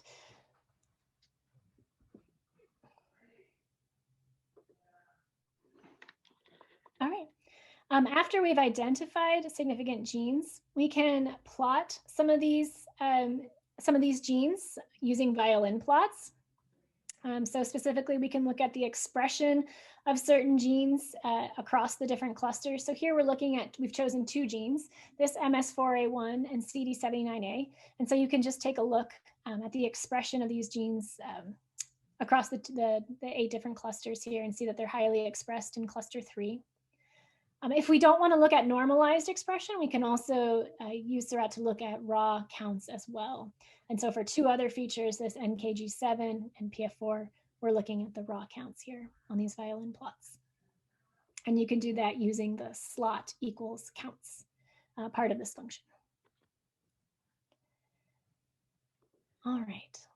We can also make plots of different features across our clusters. So here you can get a sense of how different genes are showing up in different clusters using this feature plot function.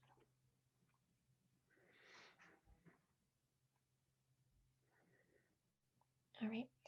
We can take a look at our top 10 genes in each cluster and plot them using a heat map across all clusters. So that's just another tool to help visualize gene expression across the different clusters. And the last thing that we can do in this tutorial is actually assign cell types to clusters. So this is kind of a manual process in the sense that you need to go in and tell or choose the labels for your cell types yourself. So if you have an understanding of the biology behind the different markers, you can identify which cluster expresses the cell type markers and determine which type most commonly expresses those markers. So we have a table here that Seurat has provided that tells you the most common markers for these particular cell types labeled in the cell type column. And we're going to manually go in then and assign these cell types to the clusters that have the markers that express, that have the markers that are most common to those cell types. So we're going to do that here on this U map. You can see that you can actually label the clusters with the respective cell types. And then once again, we're going to save this work to our RDS file. So that is just to kind of walk you through what might be a typical processing flow using the Seurat tutorial. And the last thing that you want to do after you've performed your single cell analyses is save your work to either your local Google bucket or to another Google bucket as kind of a backup. As I said, when you're saving files to the virtual machine, you do run the risk if you delete your disk or you clear your cloud environment, you might lose that work. So it's always a good idea to write your output files back to, say, your Google bucket. And so if you remember those environment variables that we set up as the very first code block, we can use those environment variables to write the files back to our Google bucket. And that's exactly what we're doing here. We're copying all the files that we have on our virtual machine and putting them into our Google bucket. And then we can list those files here. And I just want to show you what this looks like on the Google Cloud Platform interface side of this. So I'm going to close out of this notebook really fast by clicking the X icon here. I'm going to return to the data page and look at files. And here you can see now all the files from that notebook, the barcodes, the genes, the matrix, and the RDS files that we generated are now written to my Google bucket. So hopefully that gives you a little sense of what you can do with the Jupyter Notebook and how you can visualize things and move files around. Let me see if there's any questions about that. I know it's a whirlwind single cell tour, but hopefully, again, you just got a sense of that you can use Jupyter Notebooks as a visualization tool and that you can manipulate files in the cloud environment and bring them into and out of your notebook as necessary. So are there any questions right now about using the Jupyter Notebooks. So we've got one chat question in the chat. How do you find other Jupyter Notebooks? Yeah, so that's, we don't, at least not to my knowledge, so someone correct me if I'm wrong, we don't currently have a way to search across Jupyter Notebooks in Terra, that there are several featured workspaces that have notebooks available in them for you to use. Does anyone else have additional information to add to that I might be missing?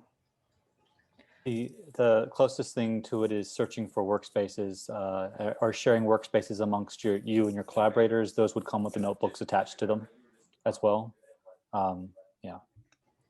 You can also write your own Jupyter Notebooks. It's an environment where you can create and run code interactively. Yeah, and it's, if you wanted to do that from Terra too, you would just go to your notebooks page and select create a new notebook. Great.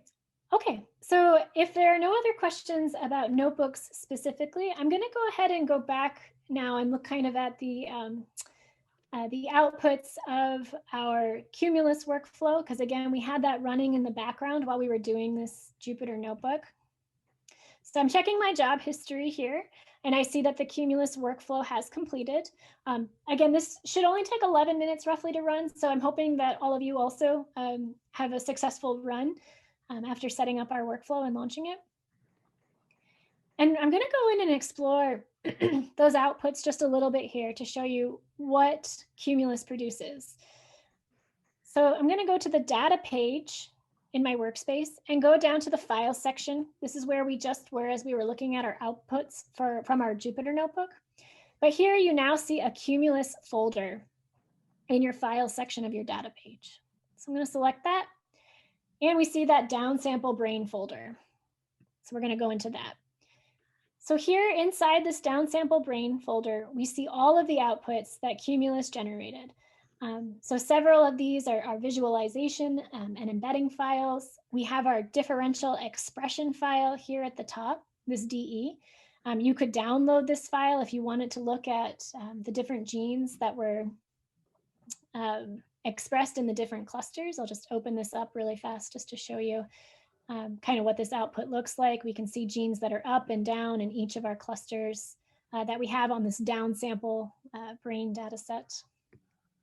Thanks for that. Additionally, I wanted to point out that we have these single cell portal outputs from Cumulus as well. So this is any of these files that have this .scp component will be compatible with single cell portal. We're going to get a demo of single cell portal next. And one convenient feature that I wanted to mention was that a Terra workspace can integrate with a single cell portal study. So you wouldn't have to download all of these SCP files manually here and then re-upload them to single cell portal to look at the visualizations. You could sync your workspace with single cell portal to allow you to just pull in these files directly from there. So that's why I wanted to make you aware of these outputs so that you know that you can use them in single cell portal and sync your workspace with single cell portal. And the last thing I wanted to mention before I hand this over to our single cell portal demo is that you've run all of these files now. You've done several workflows, you've done a Jupyter Notebook. Let's say you wanted to share all of this work with a colleague now at this point. So the workspace allows you to do that. And you've kind of gotten a flavor for that, but I just wanted to draw your attention back to that white vertical 3-dot icon that's right underneath your widget. It's the same icon we use to clone the workspace. If you select that, if you scroll down, there's this share option. And so you can share this entire workspace with either an individual person or a group of people. I'm going to just type in an example here of a group that maybe I want to share with. And then you can determine what kind of access you want to give that person or that group. So you can let them come in and see the workspace, see what data and workflows are in the workspace. If you want them to be able to use the workspace and write, edit that Jupyter Notebook or work with the data, you can give them writer access. And if you want them to be able to share the workspace, you can give them ownership access. And there's a couple of, there's some granularity in between. You can customize additional settings like the share and compute. So when you do give someone, say, ownership of your workspace, that means that they're going to be able to come in here and actually see all of your data. They'll be able to access the Google bucket for that workspace. And again, it's just an easier way to let people see what you've been doing in your workspace. So with that, I'll take any last questions about the workspace component of today's tutorial, and then we'll move on to single cell portal. Let's go ahead and turn it over to Tim then, who's going to give a little overview of single cell portal for us. Thank you everyone for coming to today's BICCN workshop. I hope you've been having a lot of fun. I know I have. I appreciate everyone just taking a couple of moments to learn a little bit about the single cell portal. This single cell portal actually started in the BRAIN initiative in the BICCN in 2016. And so it's excited to see that it's still being used in the consortium and supporting its science. In today's presentation, I'll talk a little bit about the single cell portal and why it exists and some high-level features, and then we'll have someone showing a little more hands-on how the single cell portal works, showing some more common things that people do with the portal itself. So first, why the single cell portal? Why does it exist? Back in the day, we were trying to collaborate and share as much as possible with people. We spun up a lot of shiny apps for that, which are great and they are very useful. But we just imagined that maybe a hosted solution that was more centralized would make things more findable and easily and more shareable. And so we started making a portal that we now call the single cell portal. And so it's a space to share both derived data and primary files. Typically people use it to share expression matrices, for instance, and visualizing those expression matrices. And it's hosted for anyone to use. It's open to the public, and hope you find it useful. We try to make it a space to allow people to explore in many different ways and to find interactive data when they do find results they're interested in. And that makes the data very useful to people who are looking for data, but also to you as a scientist. If you upload data, makes your data findable, easily usable by others, and worth your effort to go through the work of uploading it. With the integration of Terra, we hope that the Terra and single cell portal ecosystem really support all phases of your inquiry, all your science, from the beginning, getting that data, processing it, interacting with it in a notebook environment, and then bringing it to a publishing space to show others, have them interact with it, either privately or publicly. That's up to you. But hopefully it gives you that sense of an end-to-end process. And for the BICCN, once you're comfortable with your data and you've collaborated and shown it to others and they okay it, then bringing that back to the NeMO archive in this case. Very proud to say that the single cell portal, as of last night, had approximately 900 studies, about 24 million cells, and it has a global footprint. And so we are serving a global scientific community. I'd like to see more of the global aspect there. I'd like to see us serve more communities out there, but it's nice to see that we've begun down that journey. As far as people using and visiting the portal, we have thousands of people or sessions every month visiting the portal and looking at the data and results. And we have also really cool, every week, hundreds of scientists inside the single cell portal working with studies and doing science and collaborating with others. To give you a sense of the single cell portal, there's a couple high-level functionality that I'll sort of talk through today. One is the abundance of search options. The easier it is to search and find things, the more valuable the data or impactful the data is. It's, I'm sure, very valuable. We always have a visualization and interactive visualizations for the data that we have in the portal, and this is just so that people can interact with the data and ask it questions. We find it very important to do that. All sorts of access controls so that you can share with whom you want, when you want, and this is under your control, not ours. This is integrated with the Terra environment. I'll speak a little bit more about that. For you developers out there, if you're more comfortable in working with and integrating your working with single cell portal in your scripts, we have scripts and APIs functionality in that space to support that. And to give a little bit of a highlight on what we call branded spaces, single cell portal is actually a collection of portals. And the main site, you can find all the data that's public, of course, but we have sort of branded spaces as well that focus on certain swaths of data that I want to make you aware of. So firstly, talking about search. Originally, the single cell portal started with text-based search for searching through study descriptions and summaries and study names, and we still do that, and that's still available, and it's very powerful. We've added on top of that many other ways of searching. Firstly, advanced faceted search. This is actually something that came from the BICCN and asked from the BICCN because we wanted to be able to capture cell types and be able to search by cell types using ontologies, as well as anatomy. These are very important for us. So those are two ontologies that you can search using faceted search, as well as species, disease, and others. And this search is in the metadata of the studies. So many of the studies are set up to have these metadata for us to act on, and when they do, then we make them available through the faceted searches as well. You can search lots of different ways, one gene or multiple genes, and I'll show you some examples of that. As well, you can search within a study or amongst all studies. If you want to know, for instance, how does this gene look in all studies, you can get a quick glimpse of it all. We're also experimenting with new ways of looking at data, including an ideogram-based search, and I'll go into that in a little more detail, but it's really cool where, for instance, you can search for a gene and then you have a visualization of where paralogs are interacting genes, and you click on those and it automatically searches those, for instance. So there's different kinds of visualizations you'll find on the single cell portal depending upon what the scientist uploads. There's 2D and 3D scatter plots. This is often what people want to see, the embeddings, the cells and the different embeddings they use. 3D scatter plots are more interesting typically for trajectory work, for instance, but you have control over making them 2 or 3D.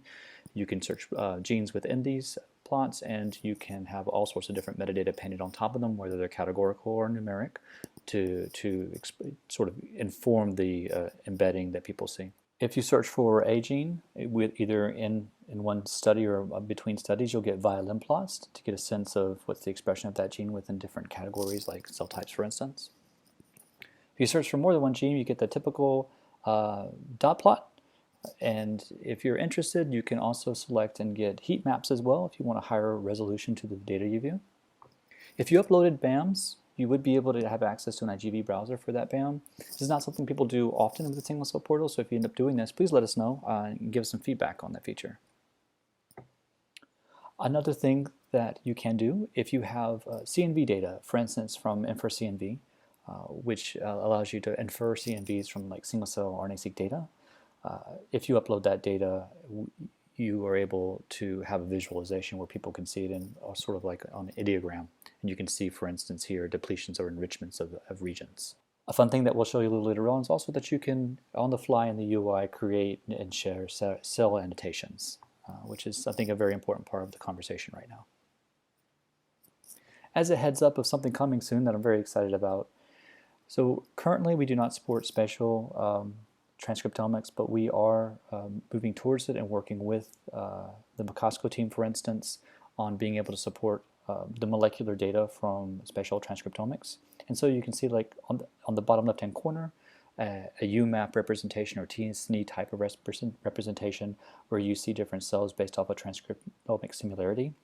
But on the bottom right, the same data, the same cells are being ordinated instead spatially. And so you can see, for instance, the same color is a cluster on the left where it might be a structure on the right, and it's coordinated.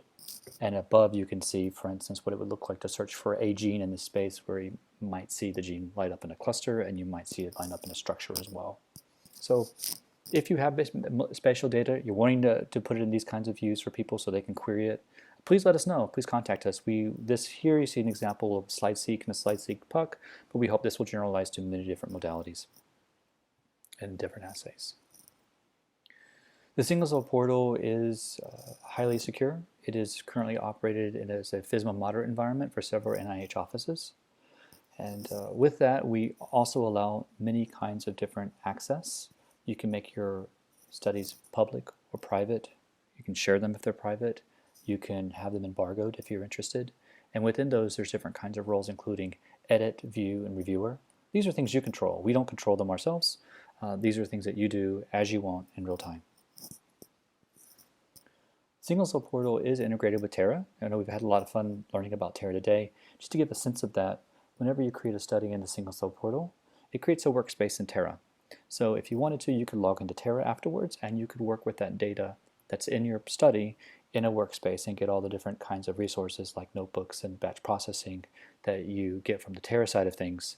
And then later on, if you wanted to sync that data back to the single cell portal, it doesn't automatically show up there because you might be still working on it, but you can move it back over if you want. So with that integration in mind, this is something we're really trying to do is have an end-to-end solution for you. So if you're someone, for instance, who has data and you want to do batch analysis or pipelines, Terra might be the best thing for you in this ecosystem.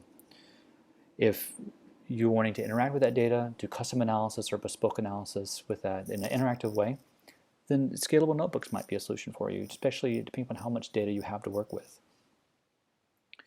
Now, once you get done with that and you want people to be able to work with that data either publicly or privately, the single cell portal allows you to have interactive visualization so people can query it and ask questions and collaborate with you with it. Single cell portal itself doesn't do analysis. Analysis is done more in Terra. What it does allow you to do is upload your data after analysis so that we make sure we show your data as you say it should be. Your story for your science. High fidelity to your publication. For those software engineers out there, I know a lot of times we like to automate things and we like to integrate our scripts with our tools we're using. Single cell portal and Terra are no exception. You can do that. We have APIs, we have Swagger to describe those APIs, and we have reference implementations for different libraries interacting with them. Feel free to check out our Swagger or ask us for more questions. We also have branded spaces. I think this is important for a couple reasons. Number one, if you're specifically interested in the kind of data, like for instance, COVID-19 studies, we have a COVID-19 branded space where it just has studies that scientists have said are important for COVID-19 research. Feel free to contact us to add your study to that, but also note that that's sort of like what the COVID-19 branded space is. When you search in there, you only see things in that space. It's sort of a focusing. The BICCN does have a branded space, the BICCN Anatomy and Morphology project, that's a part of the Huang U19. And so that is an area, if you wanted to specifically see that kind of data, you could go into and look at. That being said, anything that is available in branded spaces is also available in the public site, the main site, and you can see if it's either public or shared with you. Here's some additional resources. Some of these are documentation. Some of these are branded spaces that I mentioned before, plus a couple extra. Some are just documentation and support to get you started. I want to take a moment to thank the Single Cell Portal team. This is a great team that's being led by Vicky Hurst, who's the product manager for the team. It's a great diverse group of comp bios and front-end and back-end engineers and UI engineers, and just they all come together quite nicely to make something I'm very proud of. I'd also like to thank our funders. The Brain Initiative is where we all started, and we're still there, and we're happy to support and excited to support this scientific group. But as well, we've had other great peer collaborators as well that have helped grow this team and this portal to what it is today. Let's go to Allie. She's more the star here, and she has more of the exciting things to see. Thanks, Tim. Hi, I'm Allie, part of the Terra team at DSP, and I'm going to lead you through an actual walkthrough of the portal that Tim just talked about. So I guess it's a little more exciting because it's a little more real. So I'm gonna use the portal to show you how to explore a study using some of the search mechanisms and the visualizations that Tim talked about, how to search for genes, and how to create your own custom annotations. And I want to reiterate that anyone can use the single cell portal, and scientists are all welcome to upload studies for private or public sharing as well as publication. So I'm going to ask my TA colleagues to put the link for the single cell portal in the chat, and I'm going to share my screen, and hopefully it'll work the first time. Is everyone able to see just the single cell portal here? Yes, thank you. Okay, awesome. I'm going to move things around so I can see it. Okay, so this is the overall single cell portal. You can find it by Googling single cell portal, or you can also go to the link that you'll see here at the top and that hopefully went around in the chat. Single cell portal is actually a collection of separate portals. Each is focused on a particular study topic or project, but all of them are contained in the main site. And Tim mentioned the branded site that BICCN has, and I'm going to give you a quick look. That's what it looks like, and I'm going to demo something on that, but for most of the demo, we're going to stick to the main site right here. I'm first going to show you at the top right is where you log in, and there's a profile, custom annotations, which we'll talk about, your own studies, all accessible from the drop down there. Oops. Pardon me. And there's a help menu right here that has documentation. I'll talk about that at the end. So the search studies bar right here lets you use natural language and it searches the summaries and titles for keywords.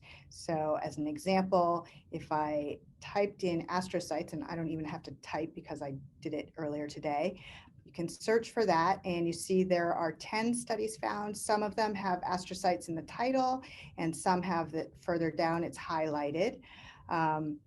So that's useful for that purpose. But a little more exciting, as Tim mentioned, is the advanced facet search. If you are not seeing these facets on your screen, there is probably a button that says advanced keyword or advanced search beta. And if you press that, you should get these facet types. I'm going to select cell type to show you how the faceted search works. It's based on a cell ontology, which you can click on here if you need to reference. The pop-up shows all the available search terms, and if you can use the search function at the top here if there's a long list, which you can see there is. So again, I'm going to search for astrocyte and click on search, and it found 2 cell types that were labeled that way, and you can click one and apply it. I'm going to mention that what's available in the faceted search is things that are already that are given by the person the contributor to the study.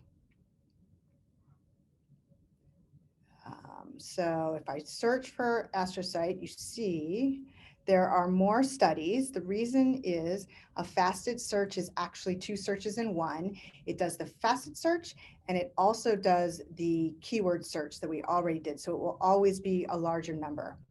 And you can see the facet that it finds right here in the white pill.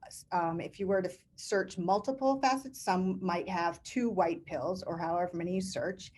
And if I were to go to the very last one, you see there's a couple of references here that don't have any facet here, and that's because it was a text match only. So it was basically the same things that were in the keyword search. You can tell what you've searched right here. Metadata contains cell type astrocyte, so you know what you're looking at. I am going to clear this. I'm demonstrating it, and now I'm going to search for the study that I'm using, that I want to use for the demo here. So I'm going to search for 2 keywords. One is SCS for superior colliculus, and MD705, which is a popular brain. The study I'm going to show you is the single nucleide data set, so it's right at the top. To navigate to it, once you find it in a search, you just click on the study and it will pop up. So you're taken to the summary view. So you notice there's a summary tab right here. The study name is on the top and a description. Underneath the study name is an Explore tab, which is what we'll use in a moment to visualize cell clusters and to view different embeddings. There's also a Download tab, which you can click on, which lets you download over here the files. I'm gonna go back to the summary, pardon me. And if I were able to, if I had access to this study, there would be an additional tab right here that would be the settings tab. But since I don't actually have access to this, you can't see this on here. I should also mention that the download and the settings tabs are only visible if you're logged in, which you can tell right here. And way back when we were introducing Terra, Liz talked about a 15-minute timeout for clinical work, and that applies to single cell portal. So if you're in the single cell portal and you're not doing anything for 15 minutes, not clicking on anything, it will log you out. Okay, so let's check out the Explore tab because that's the interesting stuff.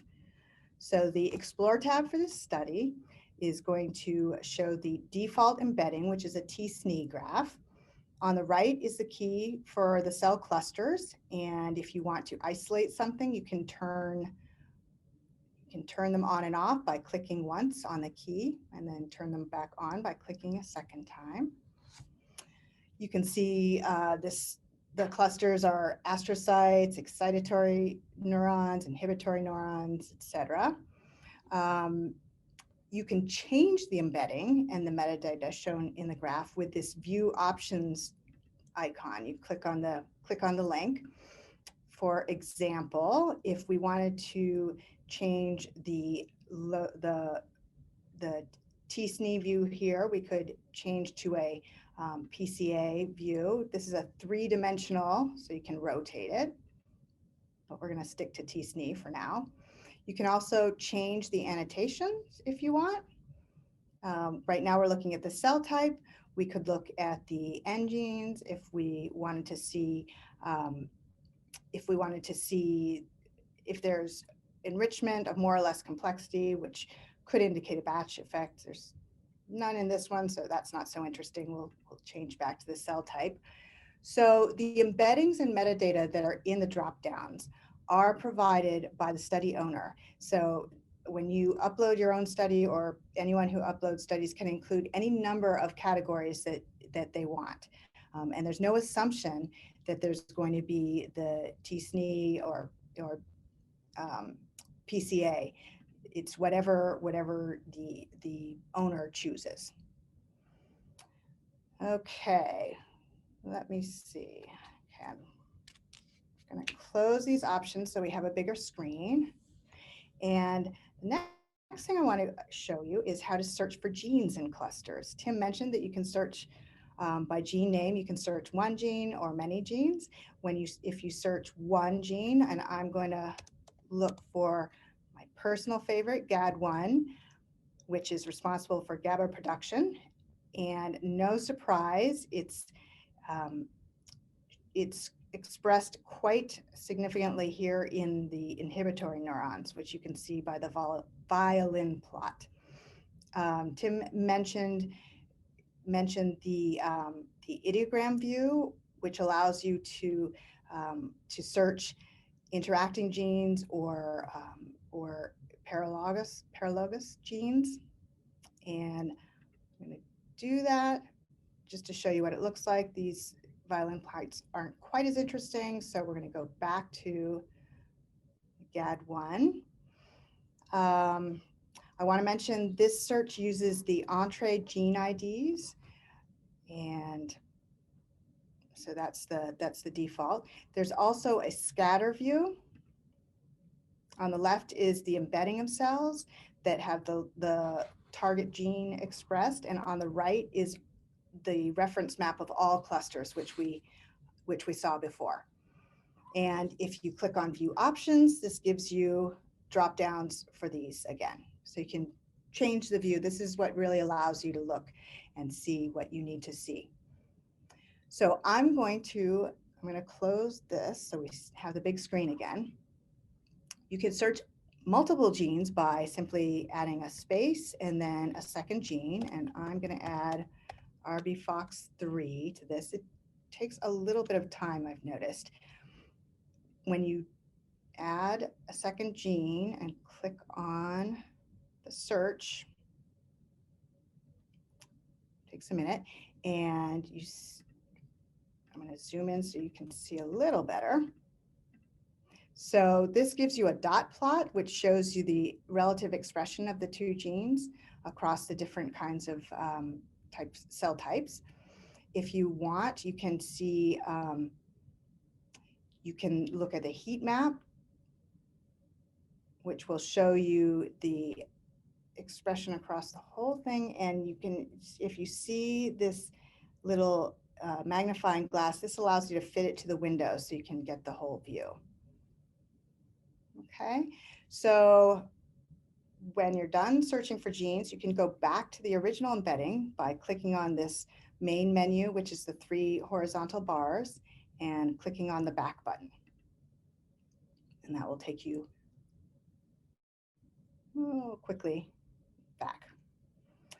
So the next thing I'm going to show is how you can create and view custom annotations for your own use or to share with others. So this is under the Create Annotations, which again, if it's not showing here on the left, you just need to click this, the 3-bar menu. If you click on the Create Annotations, you'll get a little select cells is the first thing, the first button. And I'm going to select these. Oh, I didn't lasso very well. I apologize. Well, just pretend. So you can perfect your lassoing. So I'm going to select these cells. I'm going to name my annotation. This is my BICCN demo annotation. And I'm going to call the selected cells my cells with my initials, and the unselected cells I'm going to just call brain cells. And when you click on the Create Annotation button,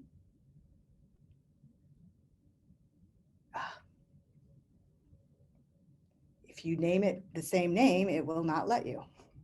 So I will add to that name. The platforms really do try to make it not possible for you to overwrite things, and that's a good thing. So now if you go under View Options and under Select Annotation, you can see the annotation that I just created. And it's even more useful if you go under the profile dropdown at the top right, and you go to My Annotations. This allows you to delete it if you want to delete it, and to rename it if you want to rename it. And if you click on Edit, it also allows you to share your annotation. So you can share it with someone who's working with you on Terra or on the single cell portal. And that's really useful. And again, if you want to go back, just click the back button and click the study to return to where we were. And we were in the Explore. So here we are. Okay, one additional tool that I want to show is the highlighting the advanced gene search, which again, you'll find in that main menu. And this tool allows you to upload a gene list. So if you have a big list that you don't want to hand enter for your study, it allows you to enter a file and to collapse genes if you are looking for multiple genes. It occurs to me that I did forget to mention that you can get all the data about each of the points on the cluster map by just mousing over them. You probably figured that out yourself, but I did want to mention that specifically. All right, so next I'm going to show you, just briefly, I'm going to show you the global gene search, and we're going to do this in the branded site, just for kicks. So here's the branded site. On the landing page, there are 2 tabs, the Search Studies tabs and the Search Genes tabs. So if we can click on the Search Genes tabs, which reveals this field. I want to make it clear, if you're in a branded site, you are only searching the projects that are explicitly included in that site. So in this case, it's the BICCN Huang U19 and Anatomy and Morphology project. If you want to search over all the available studies, you need to go back to the main page, which is conveniently referenced at the very bottom of the branded pages. So again, I'm going to look for GAD1 and do a search,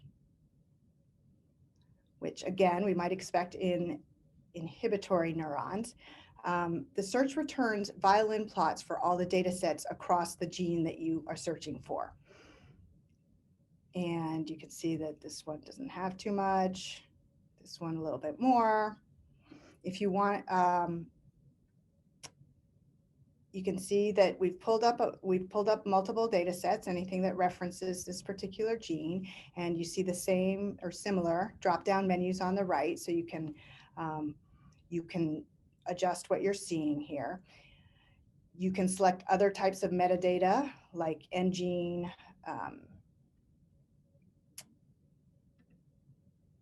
trying to see if it's in this drop-down. Yeah, the annotations, you can select different views. I think that's actually for the other plots.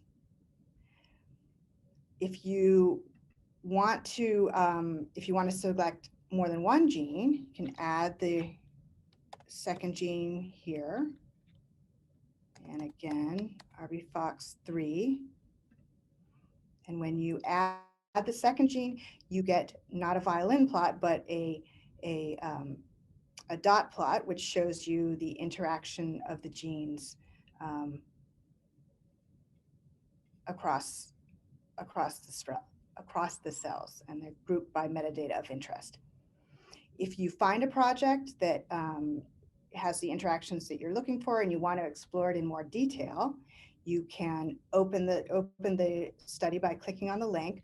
We suggest that you right-click and open in a new tab, which allows you to look at the study without losing your search. So here's a different study if I wanted to look at that. So I'm going to go back to my original, and the last piece I'm going to talk about is something that Liz mentioned, creating a study and linking to a Terra workspace. So now you know how to explore a study that exists on the single cell portal. How can you create your own study, and how can you link it to a Terra workspace? So to do that, you will go to the drop-down menu at the top right of the page and add a study. And it will give you this menu, which has some guidelines about study names. And you would need to name your study. So I'm going to call it Allie's BICCN study. And you will want to choose a Terra billing project. If you're linking to an existing Terra workspace, the Terra billing project needs to agree. If you're not linking to an existing workspace, you would use all your billing projects will be listed in here. And I know that I created a workspace, much like you did, the Cumulus workspace, and I would type the title in here. Another thing to note, because this tripped me up just today, the existing Terra workspace is just the name. It's not the full URL. So to link the project or to create a project and link it to an existing workspace, you name it, choose an existing workspace, give it the billing project that the workspace uses, and type in the name. And then you would go down and create a study. I'm not going to do it because it takes a few minutes, and I would rather close here and open to questions if we have any. I'm going to stop sharing too. Well, actually,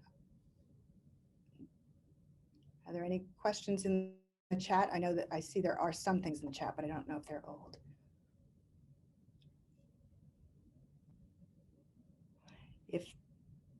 if we're good, I'm going to pass the mic to Liz, who is going to do a wrap up and close.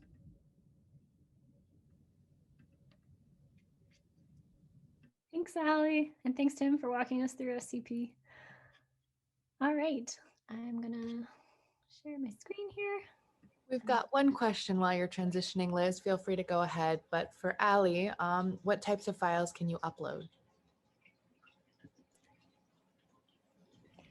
So if I could just jump in here for just a second, as far as uploading files, they're documented in the upper right-hand corner of the single cell portal. As far as in the help, there's a wiki describing them, but they are really simple files as far as expression matrices, clusters, or just sort of XYZ coordinates for your ordinations, metadata files that are like TSV files. They're not very complex by any means. But they are documented in the upper right-hand corner of the single cell portal when you look for it in the wiki.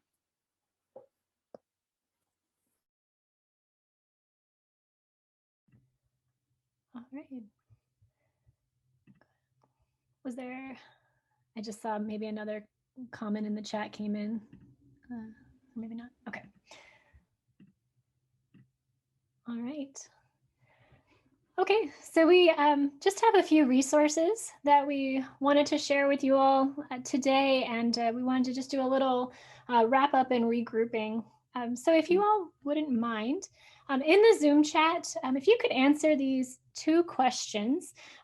We wanted to know, was there a feature you learned about today that you're excited to apply to your research? And if so, what that feature is. And a second question, what are you interested in learning more about? Was there something that wasn't quite covered today that you'd be interested in learning about some more?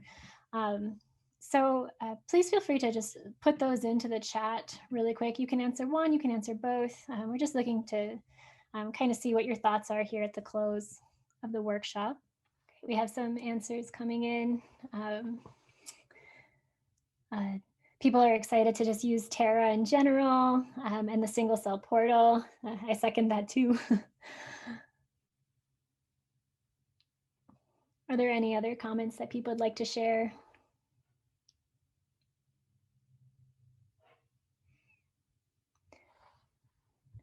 All right, well, if you think of anything that you would like to share in the chat, please feel free to post it in. Again, we appreciate any feedback we get from these workshops, and we'll definitely use the information to tailor it to future workshops or repeat workshops of this one. I did want to take a little bit of time here just to kind of walk you through some documentation that we have to give you support as you're joining Terra maybe for the first time. The first thing I wanted to point out is that we have several how-to guides and a support forum. So I mentioned this at the beginning of our platform tour, that from the main menu you can access guides and support, but we also have some direct links in here to documentation. So again, these slides are going to be available to you and sent out. Specifically, we have quick start documentation and documentation for understanding data in the cloud in general, how to do pipelines with workflows, and how to do interactive statistics and visualizations with Jupyter Notebooks. And you can find all of our support documentation at the link at the bottom here, this support.terra.bio. We also have tutorial workspaces. I pointed out 3 of these workspaces at the end of our intro overview today, but I just wanted to reiterate that we have workspaces that are specifically dedicated to getting you more comfortable, not only using these features, but creating them. So we have a workspace, a quick start workspace for data tables, for workflows, and for Jupyter Notebooks. So you can go in and actually play with those. We also have videos. A lot of times people aren't aware of this feature, but we do have small 5 to 15 minute clips to walk you through different steps if you're more of a visualization person and you want to see someone going through any of the steps today.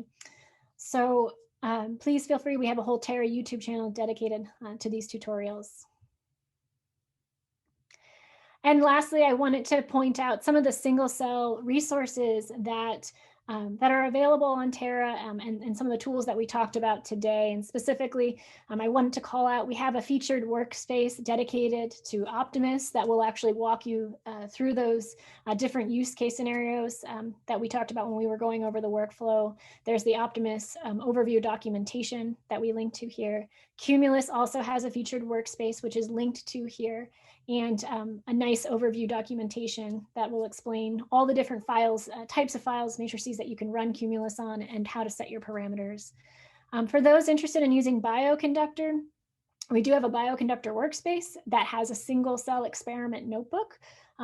If you want to get started kind of doing single cell analyses with Bioconductor, there's also an EdgeR notebook in there for bulk analysis. If you are interested in single cell RNA-seq, we also have a SMART-seq featured workspace. And for those interested in doing single cell epigenomic analysis, we also have an ATAC-seq workspace. I did see in the chat earlier that someone was interested in doing ATAC-seq, so this might be something you'd like to check out. We have a single cell methyl-C-seq workspace as well. And of course, the last two single cell resources that I wanted to highlight were Single Cell Portal, as well as the Single Cell Portal documentation. This will link you to the same documentation that Allie pointed out during her tour of Single Cell Portal. And so with that, we really appreciate all of your time today. We have time for questions, and we can also play around with any of the features that you saw today a little further. So please let us know what questions you have, and if you have the ability, we'd love it if you would fill out our survey for today's workshop, which is linked here. And with that, we'll take questions. Really quick, before we get to questions, Liz, I'm wondering if you could demonstrate how to turn off a notebook cluster so we can have people delete their clusters and they're not Yes. running up cost. Yes, I can. Let me do that really fast. And notebooks do turn off if nothing's happening on the screen or in the kernel. So they will turn off. They might already be turned off, but you can also delete them. All right. So if your cloud environment is running, you can stop your cloud environment by hitting the pause button that you'll see here. Let me just. It's going to take a while for my cluster to start, a few minutes for my cluster to start back up again here. But you could also go in here to delete your entire environment options. So if you wanted to delete everything, go down here to delete environment options, and that will completely clear your virtual machine from the customized settings that you're using today. And then you can choose to go in later and use a different Docker image or whatever you need. When you choose to delete the environment settings here in the widget, you'll have the option to keep your persistent disk, which will allow you to save files saved to that persistent disk, or you can choose to wipe everything. So that's up to you. If you are on the workshop temp billing project, we are asking that you do delete your persistent disk. Otherwise, we just have to manually go in and delete them, and it's a little bit more difficult. So if you don't need it, go ahead and delete it. You can always clone this and run through everything again if you'd like on a different billing project. Yeah, and if you all are looking at this screen here too, my cloud environment is running again. So if I just wanted to pause the cloud environment, I could just hit this pause button. That's right next to the cloud environment title there. I'll just do that.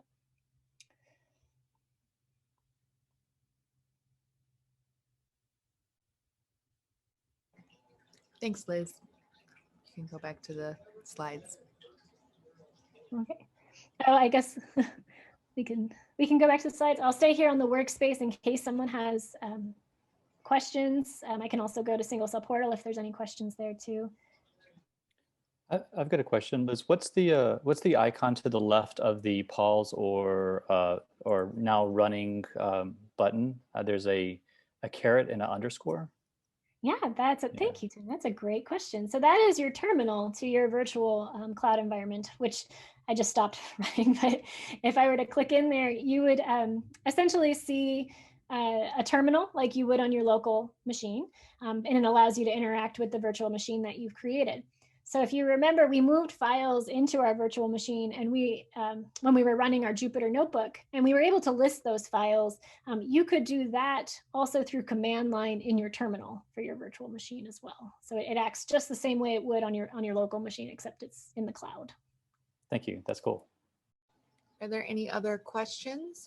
You can either post them in the chat or turn your mic on to ask, or feel free to reach out to us after the workshop if anything else comes up. Thank you to all of our presenters for presenting this. It's been really great to watch it. And thank you to all of our attendees for taking the time out of your day to sit with us and work through all of these examples. We hope you found it very interesting and useful, and that you'll be able to apply it to your work. With that, I think we're done.